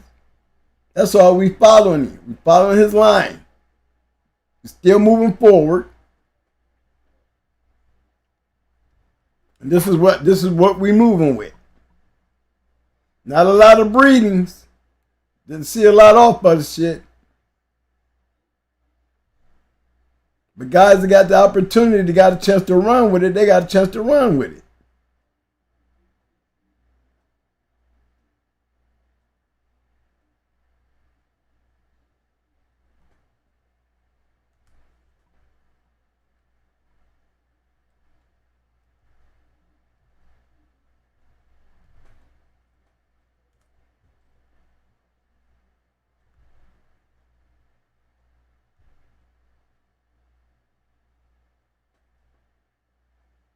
Some more Frisco cross.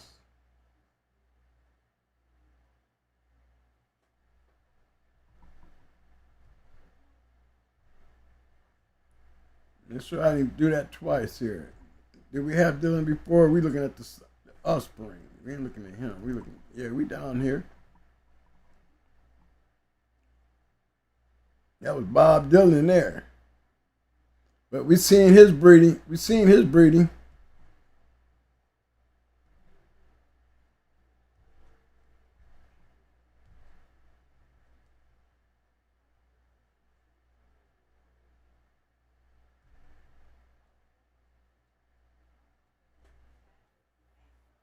So we seen this line. You see it works. But you notice in both of those cases, you know, there was a loss in that particular line. They got held up at the grand champion.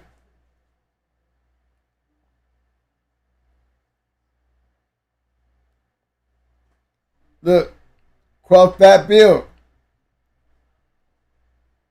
They cross fat bill with the stuff.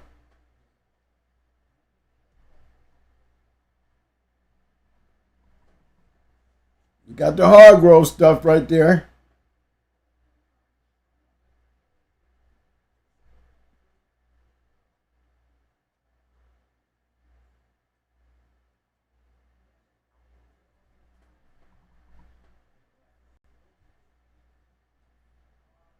More Zebo. We seen the shit with Rosie. We seen the shit with Vindicator. Now we dealing with Zebo.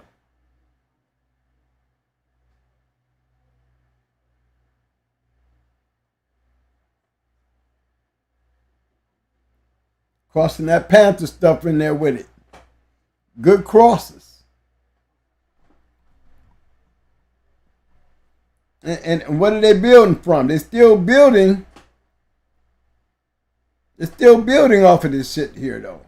Because remember, he has to be the one to make the move. So he's still moving with his line. Still moving with his line. And getting work. Getting work. Remember, down there, every one of these champions this man produced. Down there, every single one of them he produced.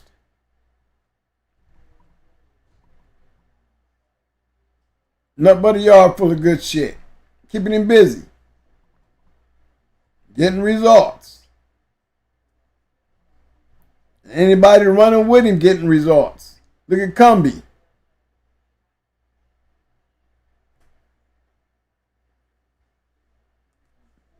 Another one.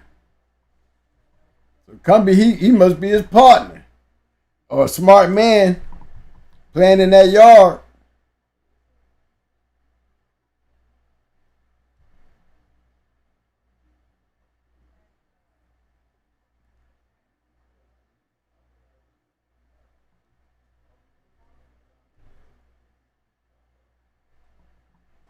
Look at that. We've seen this shit before.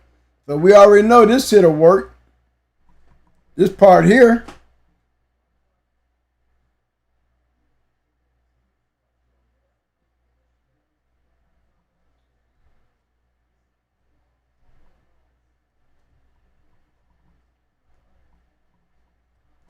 Add some more of that. Look, they went same thing. We've seen this already. We seen this dog here. We've seen her.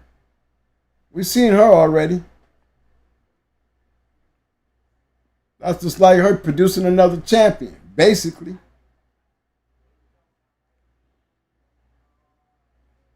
But it's the makeup that I'm trying to point out. He's still being the factor with the Jeep Red Boy. He's still playing a factor. We're still catching him in there. That's the point. Remember, that's what I'm doing. We're moving forward, showing how you take these very dogs and move forward with them. But look what they're doing. We're looking at the shit that worked. That's what we're doing. We're looking at the shit that worked. Why did it work? What was they using? How did they get what they got?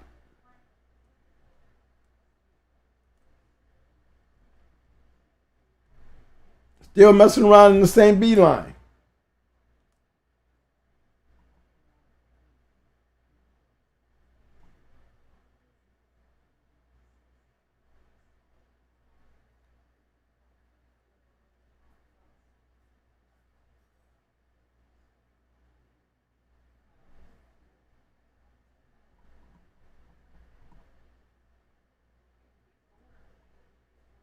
Four-time winner.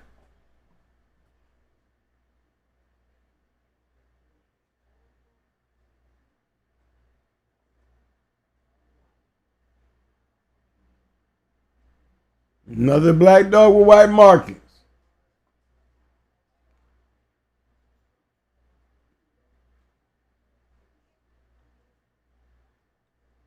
Hour 20, 2 hours, 2 hours and 15. No, he ain't got that Red Boy gameness. They go to Taylor's Black Mamba stuff. We've seen this work before. We've been through all this. We know this combination works. You see the combination? There's still the formula. The formula. It's still there. Y'all see it? We didn't see these pedigrees. We didn't see these pedigrees under other champions, different dogs.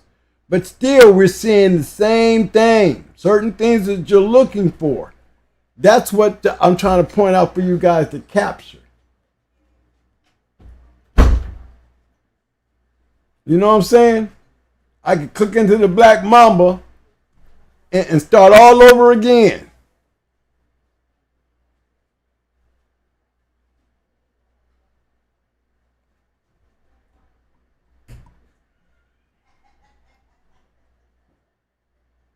Look how he's bred. Look how he's bred. We're doing the same thing. Dealing with the same dog. Blood. Not the same dogs. Blood, different dogs.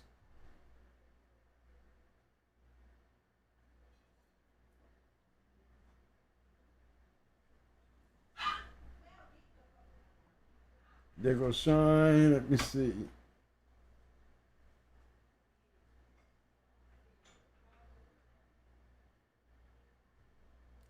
Damn, this dog got pages. So you know he's popular. You don't know about the Black Mamba dogs. Me, I've never really feel like they was breeding a lot of dogs off of him. But I'm going to go over here and get one that I know. That's Detroit style.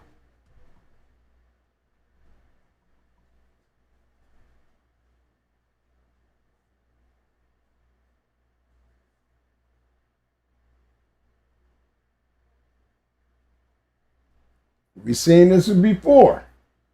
Same old cross. Same old cross. We've seen this. So we know this stuff here works with this stuff here. We're using different dogs. Same cross, different dogs.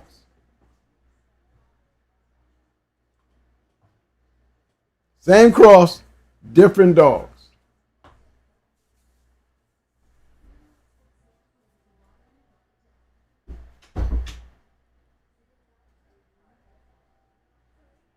Still black dog. 45, 48, 12, 30. Straight murderer.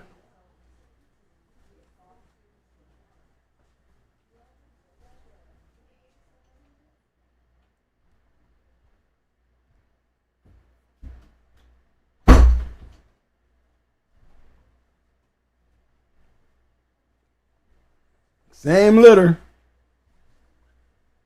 Same litter. Not a black dog, though.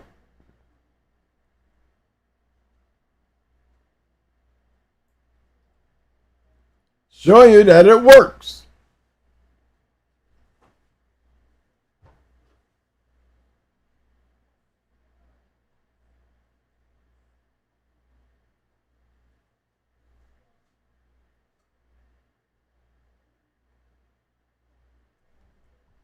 Again, let me open it up so y'all can see it. Let me go ahead. This is already the key formula right here.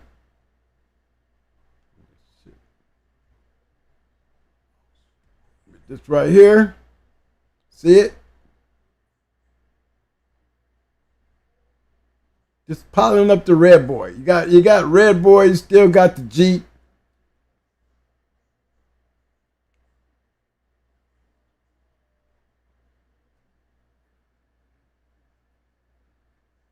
We're seeing this bottom. We're dealing with a different dog though. Yet it's still doing the same thing. Producing. Tell me they ain't copycatting. Y'all tell me they ain't copycatting. And getting results. Everybody playing with the shit is getting the results. Everybody playing with the shit as a mark in history under the St. B dog. We done seen same dogs, same lines, different dogs, different kennels, same results.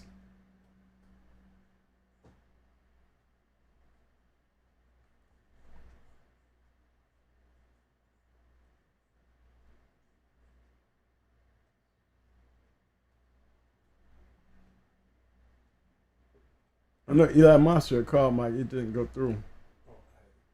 Oh, you talked to him? Oh, okay. Oh, you picked it up. Oh, my fault. Anything wrong? I missed something?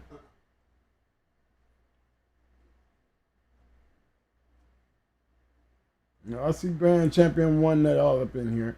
Okay. I'll see him. I'm just trying to see what else we can find up in this madness here. All these pages. See if we can snag up something else. Maybe something even different. So far, we ain't seeing but the same shit. So we should damn near know if I'm going to grab me a damn... Look at old Rusty Man had one. Yeah.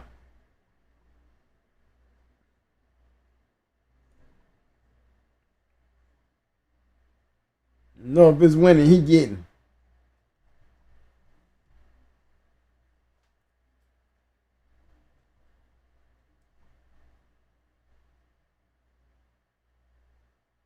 You know, I'm only looking for relevance.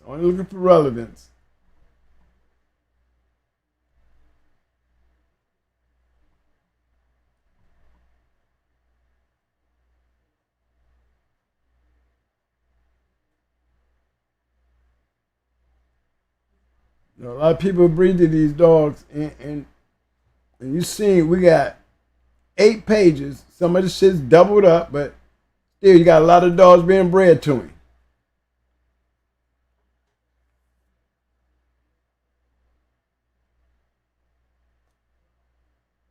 You know what I'm saying? Can One Nut carry the torch? Can Shine carry the torch? Were they able to carry the torch? Let's check out Shine. Nothing.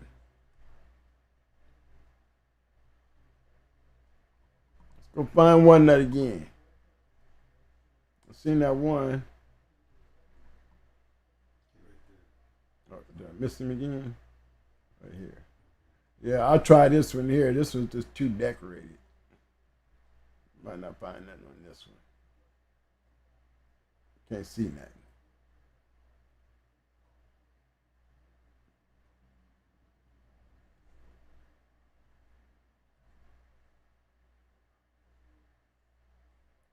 In deep thought, we ain't seeing nothing there.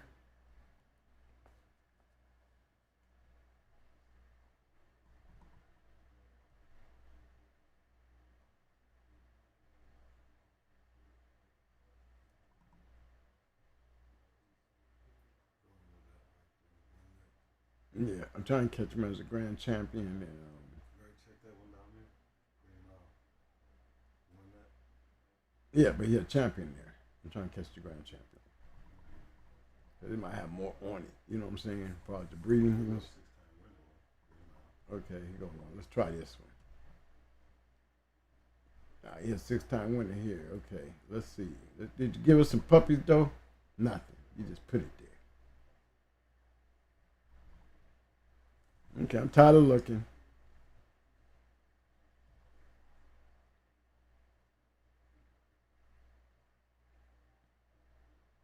Well, we know Gunner didn't really produce.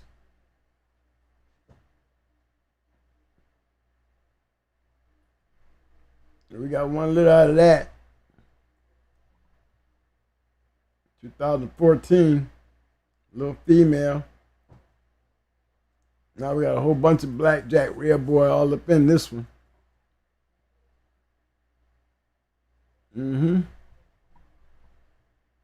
Getting luck? Did we get anything? It must didn't work.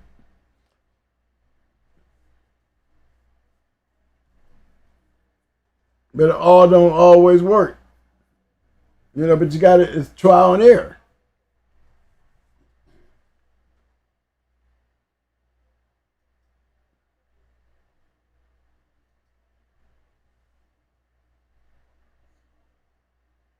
A lot of dogs. Let me see. Let me go back to this dude here. Still talking about him. We did Champion Terry. We did Cash Money, right? Did we do these already? Did we do Cash Money? Yeah, we did Cash Money. That's the yellow cross.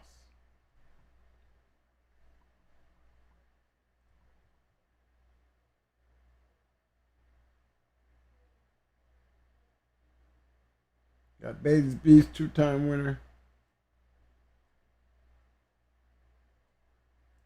I've seen this dog before.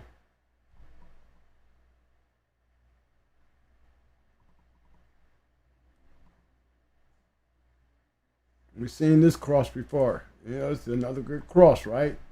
But we've seen this cross before.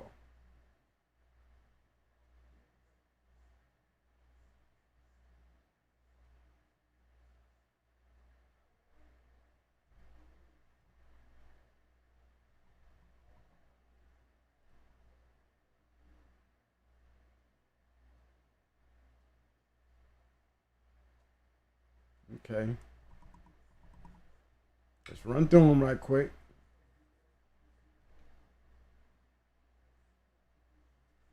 We did Taylor's Weirdo. We did him.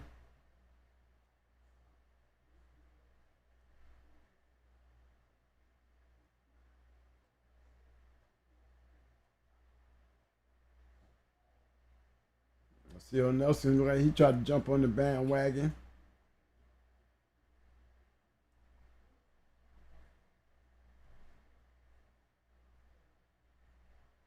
There's one, Taylor's Grudge.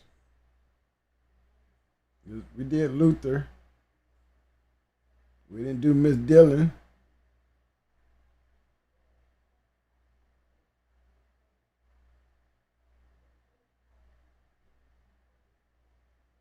We did this dog. Remember I told y'all I said that was the one? Oh shit. This the one right here. Remember I said this the same line. Was a dog bred like him. Each one of them picked up a loss. He lost to champion Omar, 40 pounds.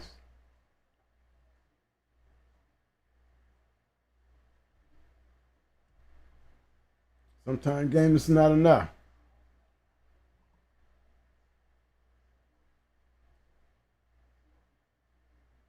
Yeah, we did Taylor. We didn't do Grudge. Let's take a look at Grudge right quick while we playing. Another black dog. Heavy St. B.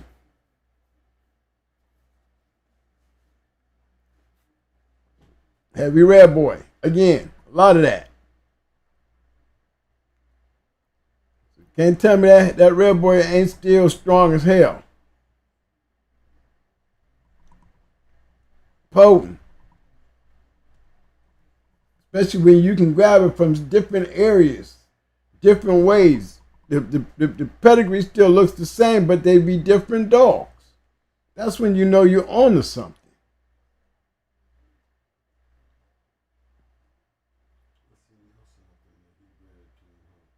I don't know if that's our boy now.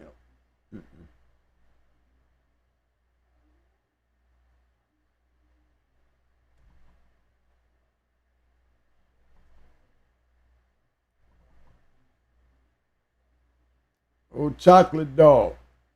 There go that body snatcher. There go Ruckus.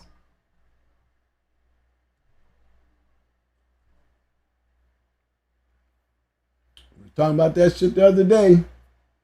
We're still dealing with that Jeep cross. That Jeep Red Boy cross.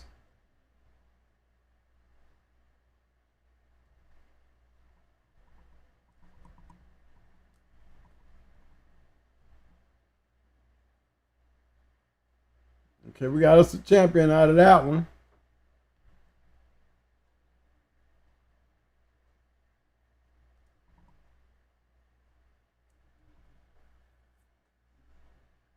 Let's see why this worked. Got a whole lot of help.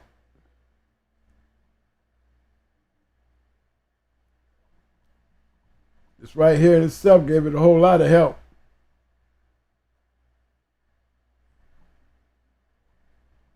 You have to cross itself. You all see it.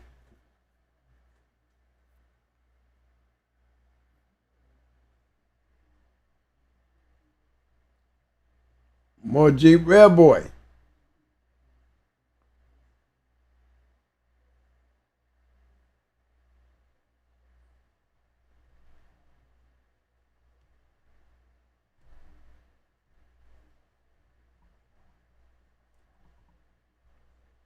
So he produced a winner.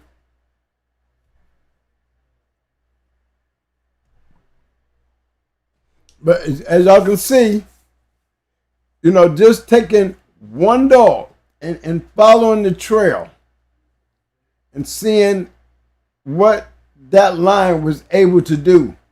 And again, I'm pointing out same pedigrees, but different dogs. Anybody got any questions? Anybody got any remarks? Anybody got any add to? Come on, speak up. Tell me y'all understand what I'm showing you. I did Red Boy down there three shows in a row showing you the potency and the factor that how Red Boy plays such a big part in the game at some point just as much as Dabo did when it comes to winning dogs. Winning dogs. You know what I'm saying?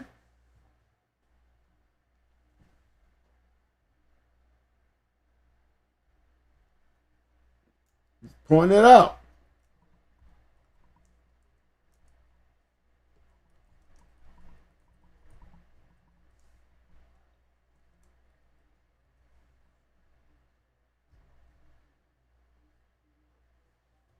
You know, those are things that when you point them out, maybe y'all can take some of that stuff home with you and think about it.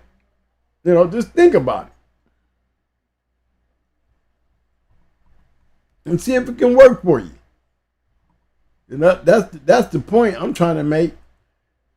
Pick it out, see how it fit. Just see how it fit. And then tell me, does it work?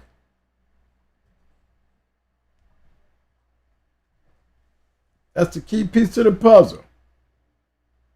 Show you another one.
It's another one. I've shown y'all this pedigree before. They go to Frisco, they go to the Red Boy. You see that? Thank you. You see there? Thanks T.O. for everything, my big brother. Well, that is my anonymous partner, KP. He bred the dog. He made this breed.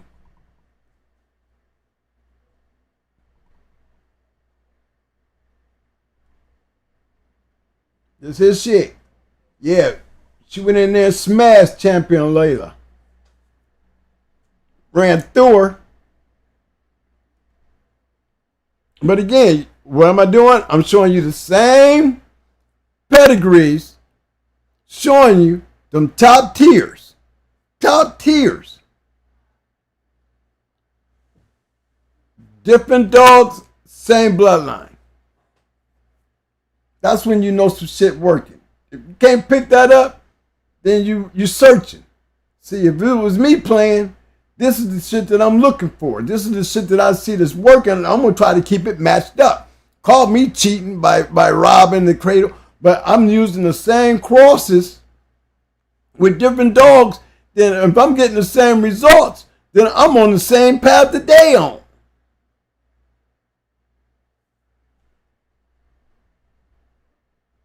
Yep, homeboy made that breed.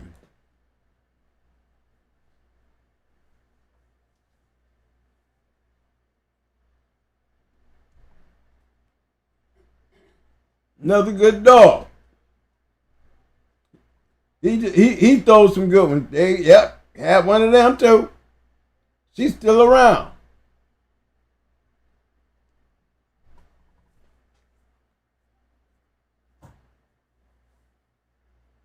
Yeah.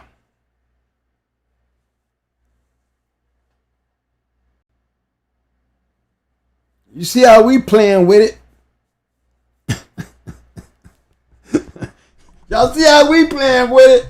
Okay? Ain't fucking around.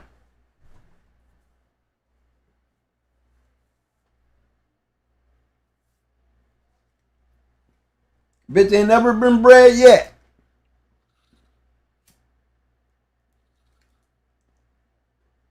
But you already know we got choices to make. We got so many avenues to take.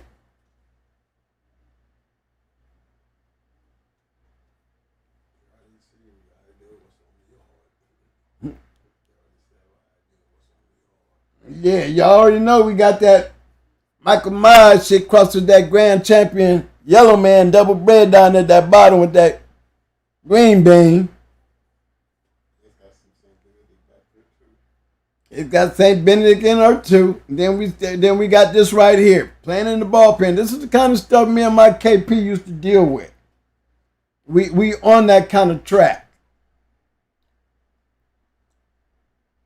We are breeders, smart breeders.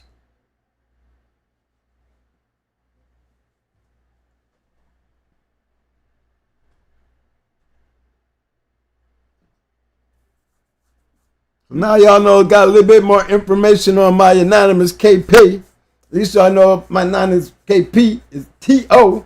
Don't know what that means, but hey, I'm just showing you. This is the man that built Going Hard Kennels, period. This is the man that owned Fatty Girl and gave my protege Fatty Girl. This is the guy. Still doing what he do, producing great dogs. They still be hanging around. They be out there. They be out there. I showed you one and just made grand champion. I'm showing you all that St. B shit. Now I just showed y'all the Cunningham shit. Look at the shit the way I showed it to you. You're going to notice it still falls in the line of that top tier bulldog. Them top tier bulldogs on that RM list, they carry a whole lot of weight when you're trying to bring something to the front. If you can't read it and can't see it, then you won't never make it. When you can see it and you can read it, you can find it, you can make it. Any questions? I'm going to leave it right there. I'm going to come on out here and look at y'all and in there and see. Y'all can always hit the replay, go back, do a little bit more looking into some shit. Could have took you into some more shit because that shit was working very well. Very well. Very well. You know, can't, again, never can tell you where, when. Can't never tell you that. Because I don't know. You know, so it's all fictional to me. But while it's out there for us to see, grab it, let's point it out. You know, whether you know there's anything behind it, that only way you would know that, you'd be there. You'd be a good witness. I couldn't, because I can only tell you this is what I'm putting up. I can't tell you if it really did happen because I wasn't there. So if I ain't wasn't there, but I'm putting it up there, I'm going on the fact that it's a fictional story. I'm going to put it out there like it's a fictional event because I ain't see it. I ain't wasn't there. None of that. So that's why I can go, whether it's in the now or in the past. As far as I'm concerned, it's all in the past because that's as far as I can go. It's something that happened. Can't tell you when, where, or how. It's there for us to see. It's there for us to study. It's just there for us to be entertained and as a learning tool. Again, we don't know where and when, so unless you're going to be a witness to get on the stand and say on this date or that date, then all this shit is fictional. Because if you can't do that, you ain't a witness. You're just a second hand just as much as I am. Go ahead, Money. Want to give me some quick shout outs right quick to Magnificent 12782 in the house. What up, fam? Big shout out to my man K Walk. MB for fire. What up, fam? My man Yurak Sorok in the house. What up, fam? Big shout out to my man Family World, Viking Royal Family in the house. What up, fam? Bloodthirst number 1, a.k.a. Having 360 in the house. What up, fam? P-Mac Vlog. I see you, fam. Itchy. What up, fam? Big shout out to my main man, Mr. Will Francis in the house. What up, fam? Green Team. What up, fam? Big shout out to Sporting Dog Archive in the house. What up, fam? And a big shout out to the one and only Mr. Hemi James in the house. What up, fam?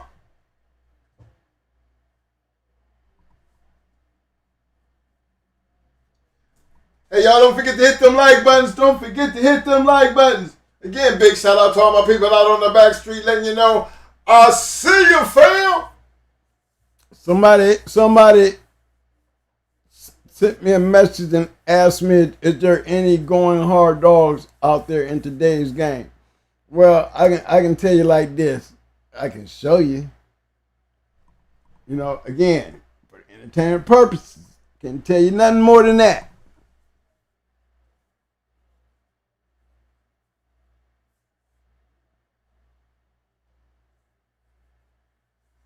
As you see, the top half is heavy made to. And if you go down here, the split shot is more of that too.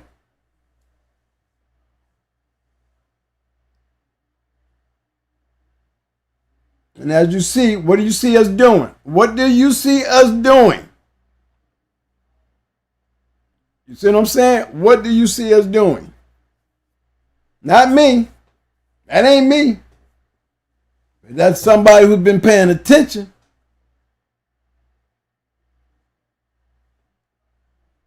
There go Patty Girl again.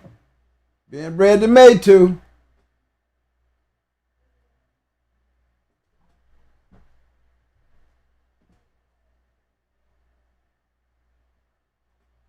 This little chick here, Little May brother, her being bred to this dog here, This dog here is still around.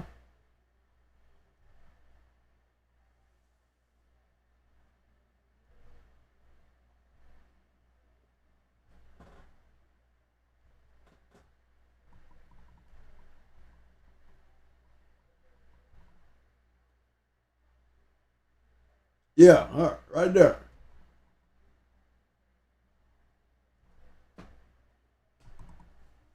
Remember I showed him before. Showed y'all this one before.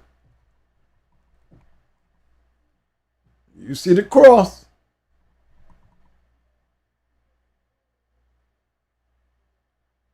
You seen all this? You see what all this is? Same thing. You see how this dog is bred? Every time we breed back into some yellow shit. Every time.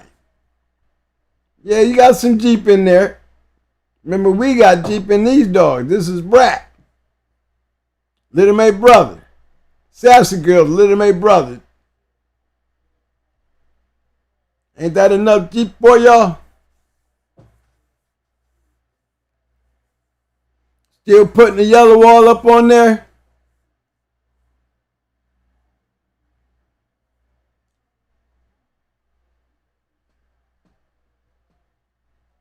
Just wanted to point that out. Somebody asked that question.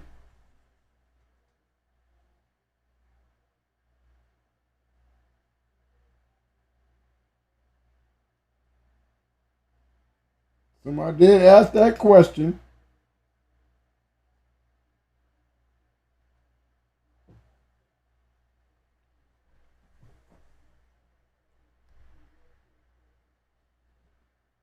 Some of these dogs, you know, again,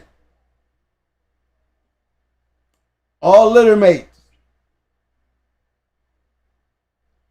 She's a litter mate.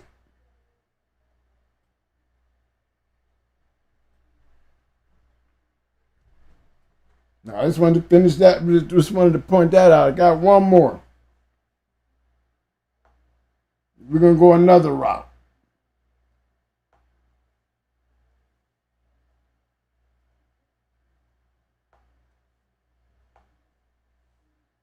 Hold on, let me pull up the number, guys. Give me a chance to find the number. I'll pull it up.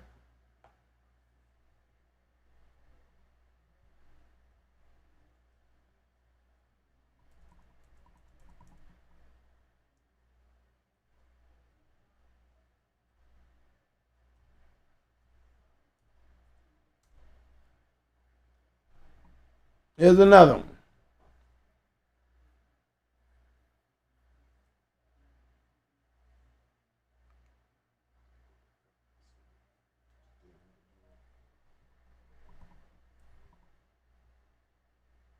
That's just a breed.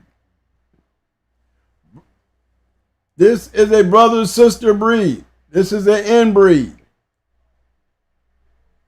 You break it down, brother-sister breeding, right?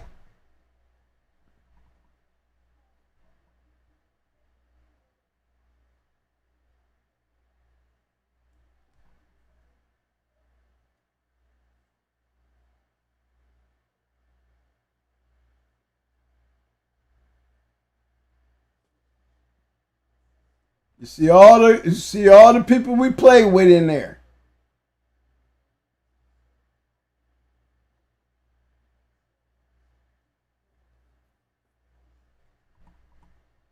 There's some more of our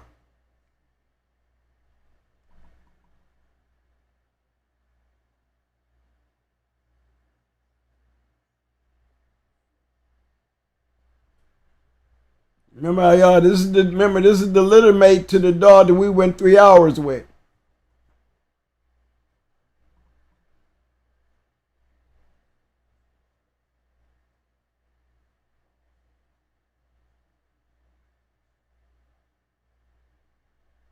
You don't know this breeding here. Good producer.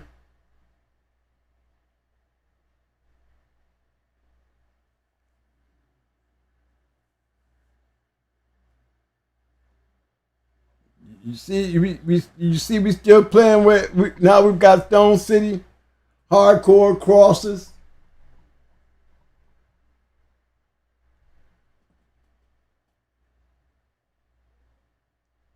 Got to add that piece to it.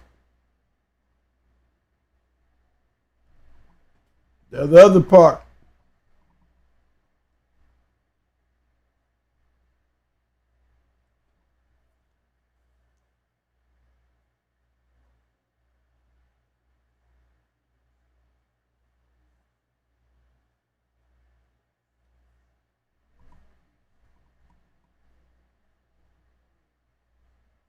See that bottom right here?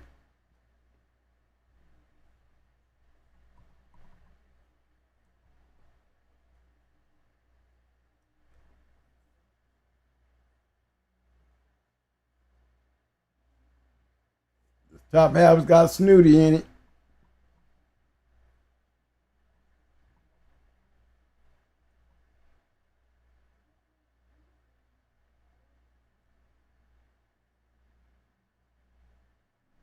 You see Buddy Boy way back here, but you see what it leads to. Buddy Boy right here. So you see we got all this going on right here. Then we got Double Bred Superman. Just to help y'all check out who Superman is with his double breeding. There it is.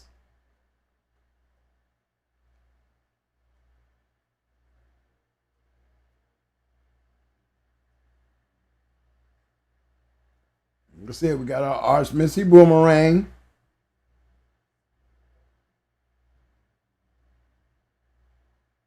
Right along with our Snooty. Remember, we had that. We were showing you those moves.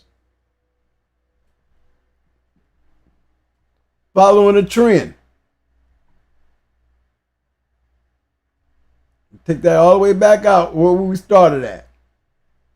Where did we start at? Way out here. A brother-sister breed.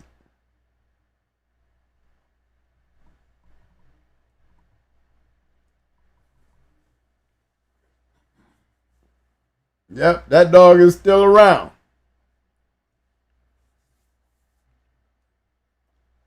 Four years old.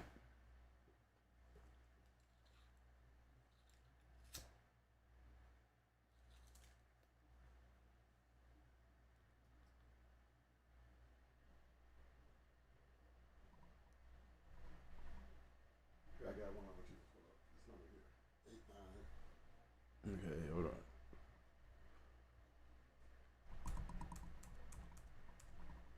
Okay, I'm ready. 897526.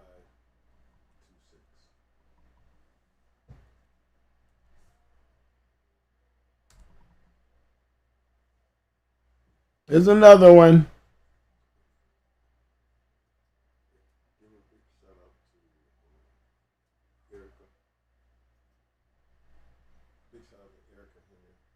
This is a shout out to Erica Henry. Bam, what's up, Bam? What up, Bam? You throwing shit at us tonight? Okay. Let me do the breakdown of this one.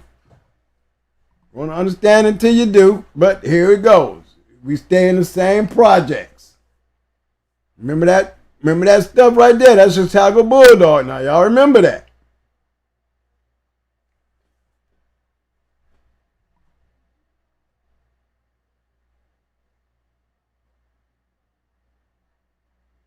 All right, let me go ahead and click on it then. Let me take y'all there.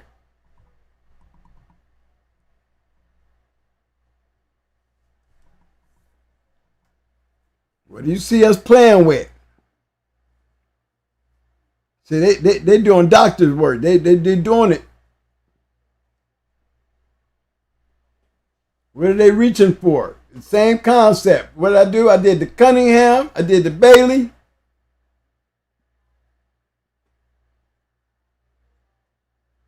I think the night before then, who was I doing? I know they was all Red Boy. You know what I'm saying? It was all Red Boy G.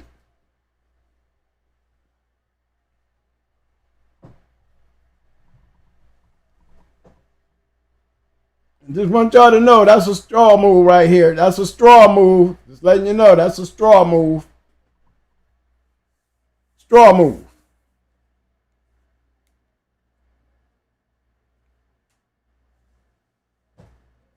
You know what I'm saying? Just letting you know.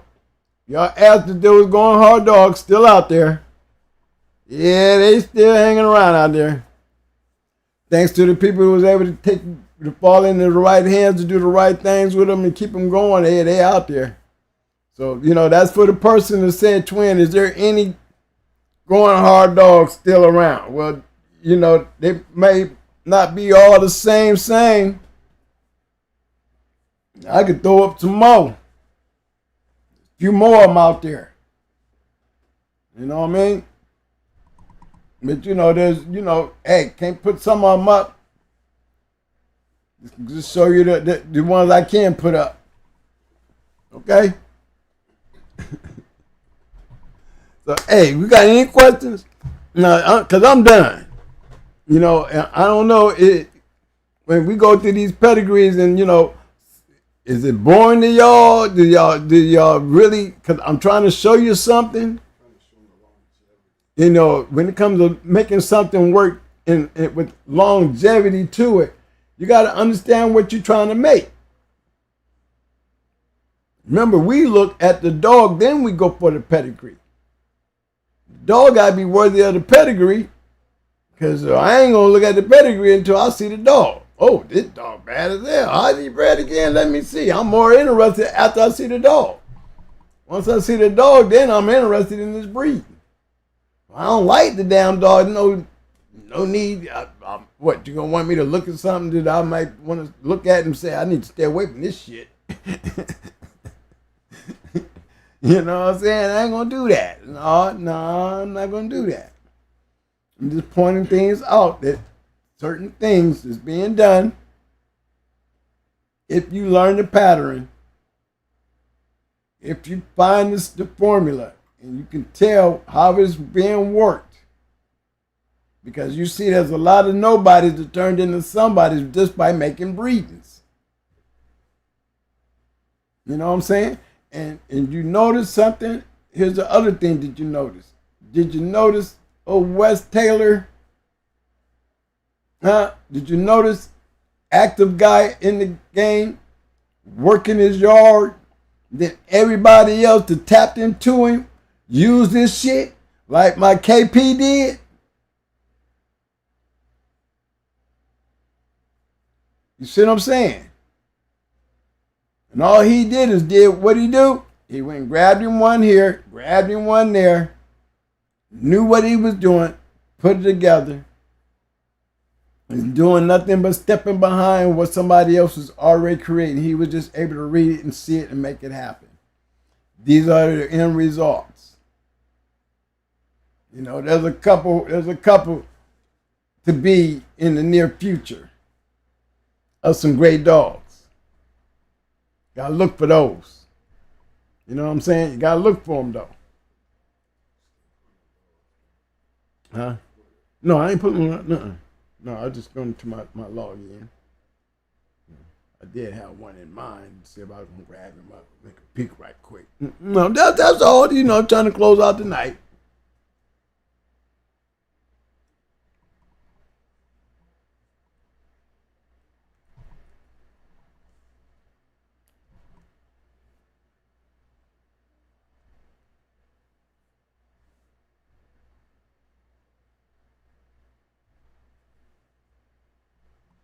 That's all, trying to end out the night. That's all.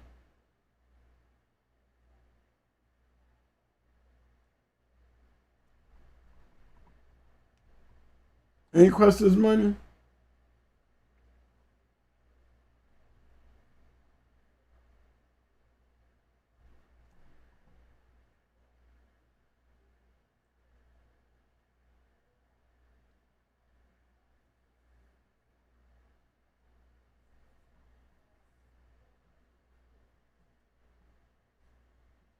No questions, guys? Then we can about call this a day then, cool. Your boy, Itchy said something about red ace. Being a curve. Yes, she was. That night she was.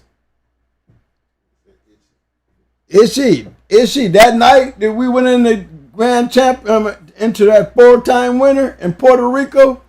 That night she was. Look, here's the funny thing about how good this cur was. This cur never got started. Never got started. Yet she was able to kill a 4-time winner that never went over 22 minutes. 22 minutes. Our first time out cur didn't start for a whole 15 minutes. 20 minutes into the match, when that bitch turned on, guess what? We was on an out-of-hole count. And guess who was the down dog that had to scratch first? That's how bad that cur was. Yeah, she was a cur that night. But I said 15 minutes of getting beat on by a 4-time winner. Yet in 5 minutes, I said 5 minutes, 20 minutes into the match, we is in an auto-hole count with the down dog being that 4-time winner. That's how much of a cur she was, Itchy. She was such a cur that she produced Brat, Little Mayday, and the Going Hard Line Dogs. And guess what? And not a one of them motherfuckers ever been stopped after that. Itchy. Got that, partner? Did you catch all that? All that Going Hard shit ain't never ever been stopped. Not coming off of Going Hard yard. Killed that bitch that night. And she killed that bitch that night too. 5 minutes. That's all it took. All it took was 5 minutes. Now, if that bitch had got off that plane and came with the dog that I left Ohio with, the match wouldn't have went 15 minutes. And her daughter proved that. Not only did her daughter prove it, her daughter proved it. Brad's daughter proved it. May 2, his daughter proved it. We don't go but 22 minutes, baby. When you got the right one, that cur put the kill in us. That's why all them bitches and all them dogs, they ain't go past 30 minutes.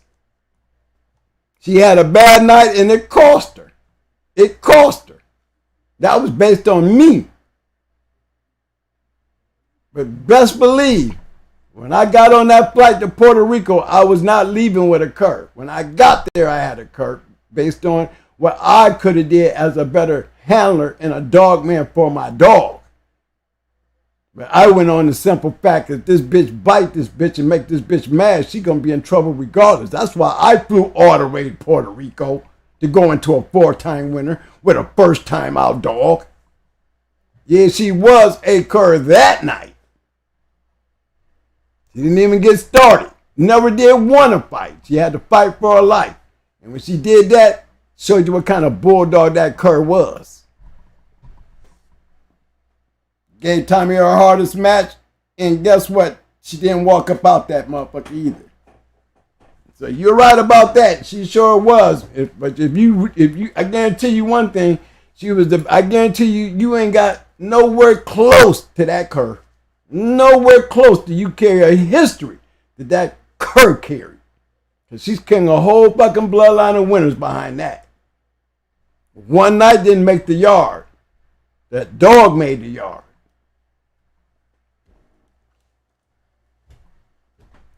Lessons to be learned. Lessons to be learned. Truth is what it is. Yeah, she was a cur. You don't hear me hiding from it. But that was the baddest cur I ever had. I guarantee you, your best dog can't fit that cur. Bet you. Bet you. You take your best shit and you go out there and you jump on a 4-time winner. And see if you look that damn good not wanting to fight. See if you can get a cur like that to turn around and kill a 4-time winner. In 5 minutes.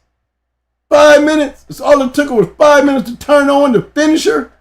Come on now. No, that's my fault. But again, I don't bring curs home, and she did not come home with me. But I came home with Little Buck. I came home with me a Stone City dog that dog created the first Mayday Stone City breeding done on my yard. bred back into a daughter of Little Mayday. Little Mayday coming off of that cur. That cur. Brat coming off of that cur. Produce all that hard biting, killing ass back end stifle shit. Do you want me to run down through that shit before I close out tonight and give you just a few of what that cur produced? You don't want to get into that with me. I said your yard can't touch that cur. That's all I'm saying. It's just a bottom of opinion. But hey, I can brag about my curs. Okay? I said one night. And that one night cost her. That one night cost her. But one damn thing for sure. If I'm going to lose, let me lose like that and put that on me and not the dog.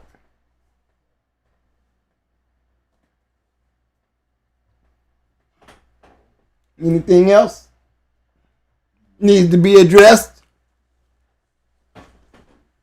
See, I don't like all them other people. I'm straight up dog man. You might not like what my replies, but my replies carry nothing but the truth. It stings you, but guess what? It's the truth. Anything else? No. I had Dogfather said, talk your shit, twin. Going hard, baby. The hell you expect? Shit. Even in our flaws, bro. Even in our flaws. We make mistakes too. Our decision making changes a lot when we're not on the same path or the same track. I lose making bad decisions. And that was one of them. But I had already bred the Mayday. Already had some puppies on the ground. And they were both of them was off a red ace. That curve. Like I said, they went through a stream of shit off that curve. They took the best thing off that curve. That back end, hard biting, rough, I will kill you quick. You just, what's his name again? Itchy. Go ahead and look up to some of that shit. Water Day and 38 Special and you know what I'm saying? Lil Jimmy.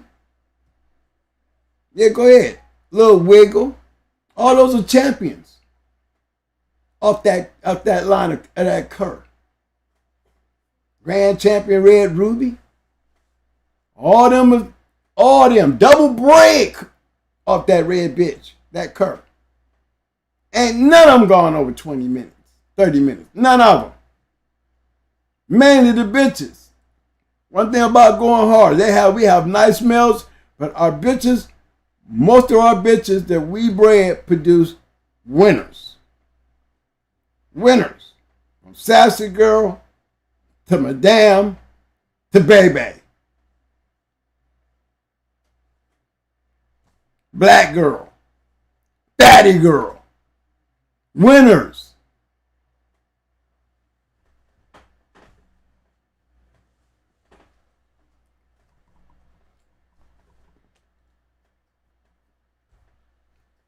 Any more questions?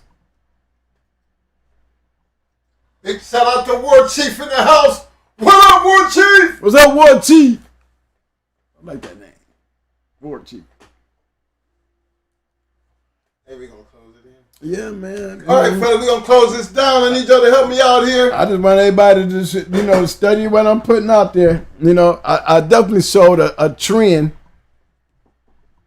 where we can have different dogs in the same line of dogs and get the same type of results.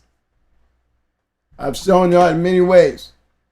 So when everybody will be saying we be copying what everybody else doing, just work for. We ain't sitting up here throwing up no pretty pedigrees. We throwing up winners, champions with pretty pedigrees. Speaks for itself. Help me out, fellas. Help me out tonight. You know this Hot Mic Friday. So show me some love.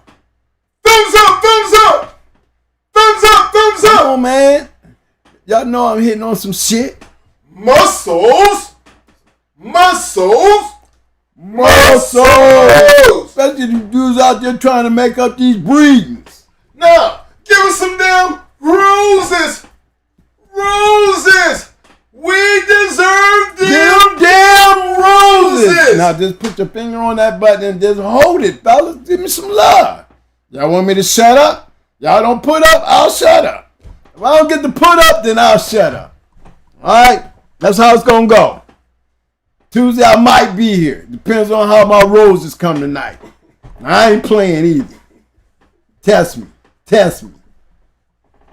You guys will have a day off. Get a substitute teacher up in this motherfucker. Play with me. Y'all gonna show me some love. Y'all want me to keep sitting up in this chair. Hey, I ain't playing. Shit. Hold it down, Mo. I'm trying to, baby. I'm throwing all these goddamn sweet ass jewels out here. If you really into doing what you're doing, you should be really paying attention to really give you something to go back in there and study and look at and look for. Big shout out to Sport Dog Archive coming through with a 10-piece showing that love. He said, in your opinion, twin, what caused the Mayday dogs to fade away from the dominance they once had? I'm going to tell you what it was. They became commercial. See, the dominance that they had, they got their dominance by matching dogs. Match dogs. When it became commercial, everybody got Mayday dog. Everybody breed Mayday dogs. What do you expect? You got to go inside them lines and see why. Why is Mate 2 and them still hanging around? You know, remember that as long as you pull it up, there's a growing hard dog in there. That's movement through the future. There's still dogs showing up with Mate 2 in it as champions. Oh, okay, I can live with that. There's dogs out there that's got going hard in them, period. That are champions. That means they're moved up through time. Outside of that, Barracuda's line made Baby a registered mare. Between May 2 and Barracuda, they made Baby the registered mare. All they had to do was take that Stone City and put that Mayday on top of it. We already did the work. Baby was one of the first ones to make this shoot, the first cross. Mayday Stone City, so everything that we added to it worked. Do some yellow. Same with May 2. You go look at them dogs coming out off of May 2. All they had to do is get bred back into a dog off of yellow. Who is May 2, Mo? And who is May 2? He is double bred Mayday.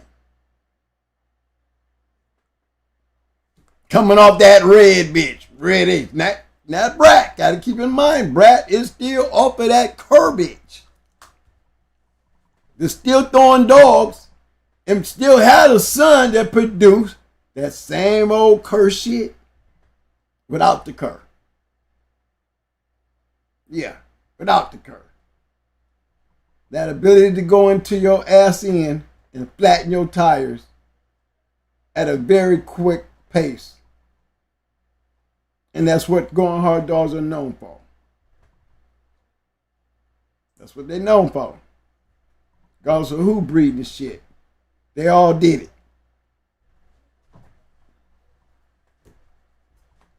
Appreciate the love, fellas. Appreciate the love. I know I got 38 motherfuckers in here. Hey, before I get started, big shout out to my man Cool Beans, 1203 in the house. Appreciate the love. Bloodthirst. I see you, fam. Yeah, thank y'all, man. I'll be here Tuesday. I got to go down there and make sure how many times Mike got to roll down through there. You know what I'm saying? 38 people in here supposed to need more than that. The 38 people in here, we need more than that. Mike said we 38 people in there, we need more than that. If we don't get more than that, y'all can test me on next Friday. I'm taking a day off. Y'all can't take my juice and work with it, then why am I wasting my time? It's getting down to time, fellas. It's getting down about that time, so I'm going to give you one more. I'm going to give you another chance. I got 38 folks in here, and I only see 4 of my good people up in here putting in any type of work on all you got to do. It don't cost you nothing. And a lot of you guys been here since the time the show started. Now, damn it, Give me some damn thumbs up, thumbs up. Thumbs up, thumbs up. Muscles, muscles, muscles. Now, here's your chance. Give us some damn roses. Roses. We deserve them damn roses. Now, if y'all don't think I deserve them tonight, don't give them to me. Don't give them to me. If y'all can't take what I showed y'all tonight and use it and work it and develop your educational skills on how you want to breed your yard to see the results that I'm showing you, not your dreams. These ain't my dreams. These is proof that this shit works. I'm showing you the back way in, the setup, and I'm giving you proof. I ain't just talking off the top of my head. You talking to a person and listening to a person who done been there and done that. And I'm showing you other people who done been there and done the same damn thing. And they always working in the same damn concept. So if you ain't never done it, once you try listening a little bit, maybe you might get it. If you ain't never had it, that means you still ain't never done it. Yeah, you should be following a pattern like I'm trying to tell you. You know, you should be glad to put some thumbs up and some muscles and throwing out a bunch of damn roses, because if you can't take what I'm teaching you and using it where it can benefit you, then what the hell are you doing here in this room? You need to be out there in them other rooms, because this room is not for you, buddy. You're going to miss the bus. Thank you for everybody to try to give me some love. I really appreciate that, fellas. I really do. Mike will tell you, it takes motivation because I have other things that I'm doing and we doing. You know what I'm saying? And I told him it's getting down to, you know, we might be the last of the last. You know, you still got roster man. We don't have him much out there bouncing around. We still have Schoolboy, which he is definitely a gallant teacher, definitely my professor. But you know, when you got walking down around, we don't see much of him out there. We don't see much of really. We like the last of the last is really dog men to really step up on these things and really get in there and share our time with you. And that time getting goddamn short. It's getting very short. You might catch us doing once a damn week at that. You know what I'm saying? Because to me, I come from the old school. And the more I keep playing around where I'm at, where it's safe for me to be, and I can talk my shit freely, I see so much where we have failed. Like they said, the Mayday stuff, what happened to it? You know, the same shit that happened to the dog game itself. There's still great dogs evidently being made out there. The game ain't shut off. It ain't shut down. You know, it's just getting crowded. It's getting crowded by manipulators. It's getting crowded by wannabes. It's getting crowded by Puppy peddlers. You know, it's getting crowded, period. With everything but what was meant to be crowded with. Greatness. So I see a lot of that, especially when I can look around in the community and be that Indian crying because he sits back and look at how sad shit is. Y'all can't make a grand champion out here today. And a grand champion out here safe. Not a one. Can't get on the stand and testify to shit. But I can testify to the fact it's got more 4-time winners with losses. Losses. Common thing these days. Common. But 90% of you don't even have nothing. Nothing. So I feel out of place giving y'all the jewels that I give you, because what can you do with it? You know, I don't see enough of people that can get on my bus and fill my bus up anymore. So I feel like I'm wasting my time because I don't get paid to do this shit. Well, there's going hard dogs out there. We'll always be going hard dogs out there as long as there's somebody out there to grab them and do what's supposed to be done with them, regardless of whatever the hell that is they're doing with it.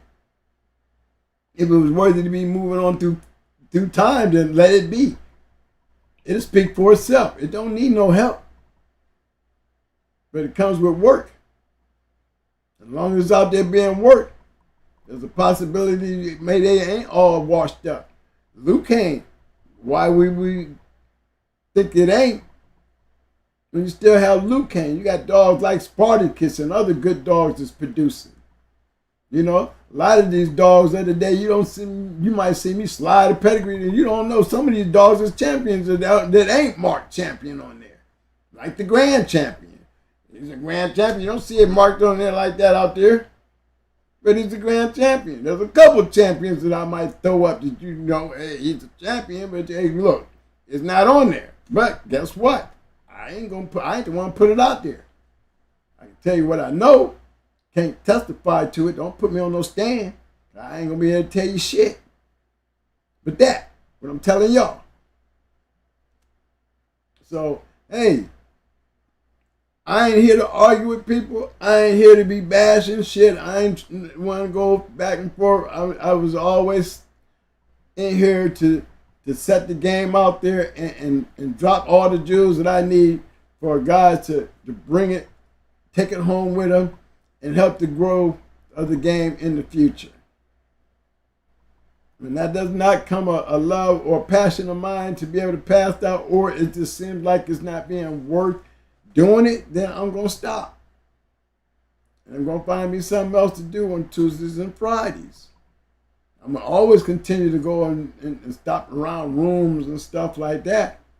But, you know, it's always been in our shows. We don't get the phone calls. We don't get a whole bunch of people wanting to jump up on the show. We don't get a lot of questions. We don't get a lot of none of that. All y'all come to do is sitting there and listen to this dog man talk his shit about his past.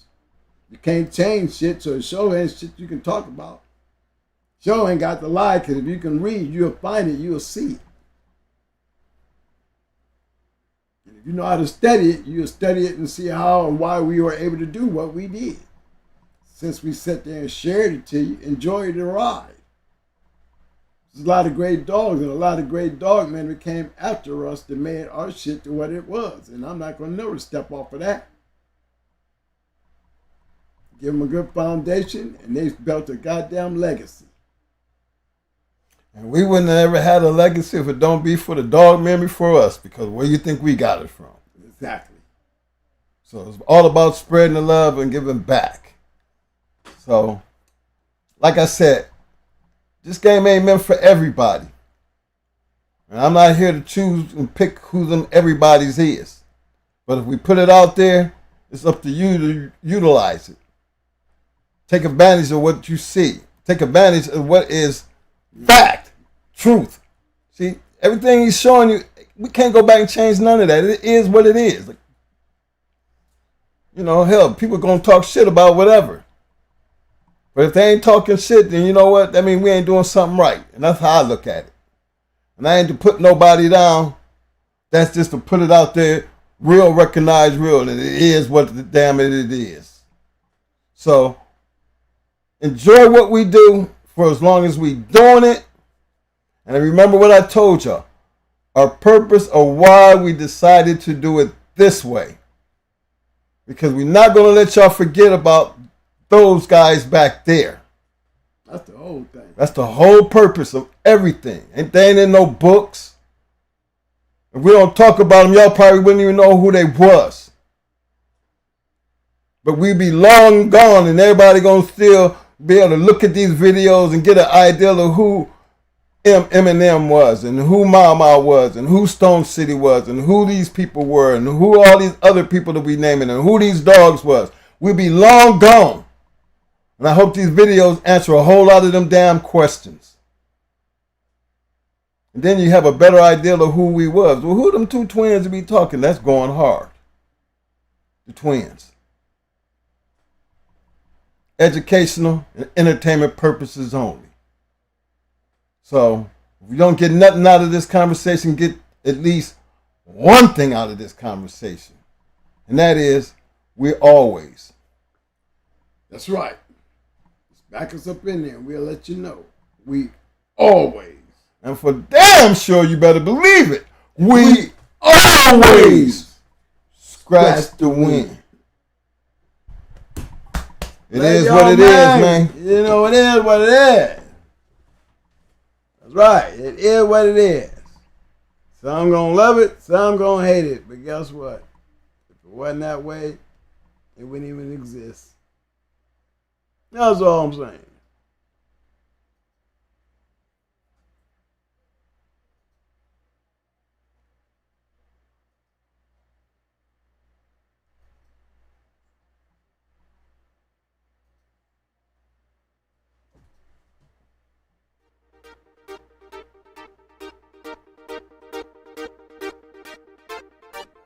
What you doing tonight, Mo? No, I'm working on it. Let me see. I'm gonna grab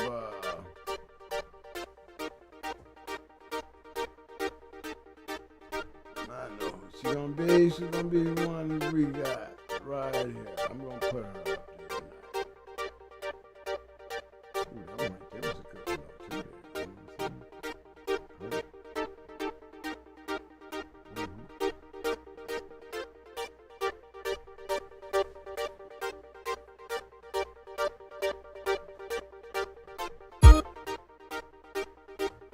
I'm going with this one right here.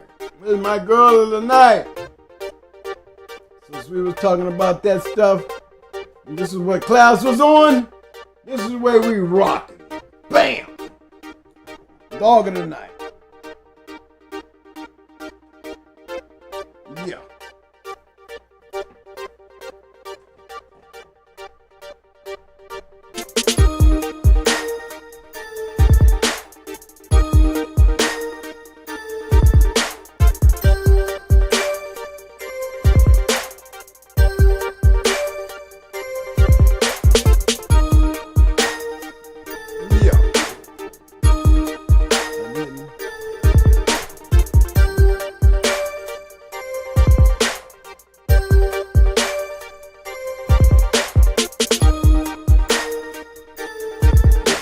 This bad bitch up there.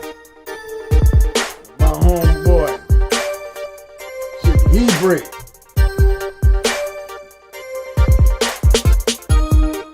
Talking about the dog at night. Talking about that same business, baby. I'm giving it to you with that garden shit. I'm giving it to you and feeding it to you all night. Understand? Still leads back to us. Pay attention. Pay attention. Yeah. Anything I say, anything I do out here, I got a purpose. I got a purpose, baby. I'm trying to tell him, man. I'm trying to tell him. Okay?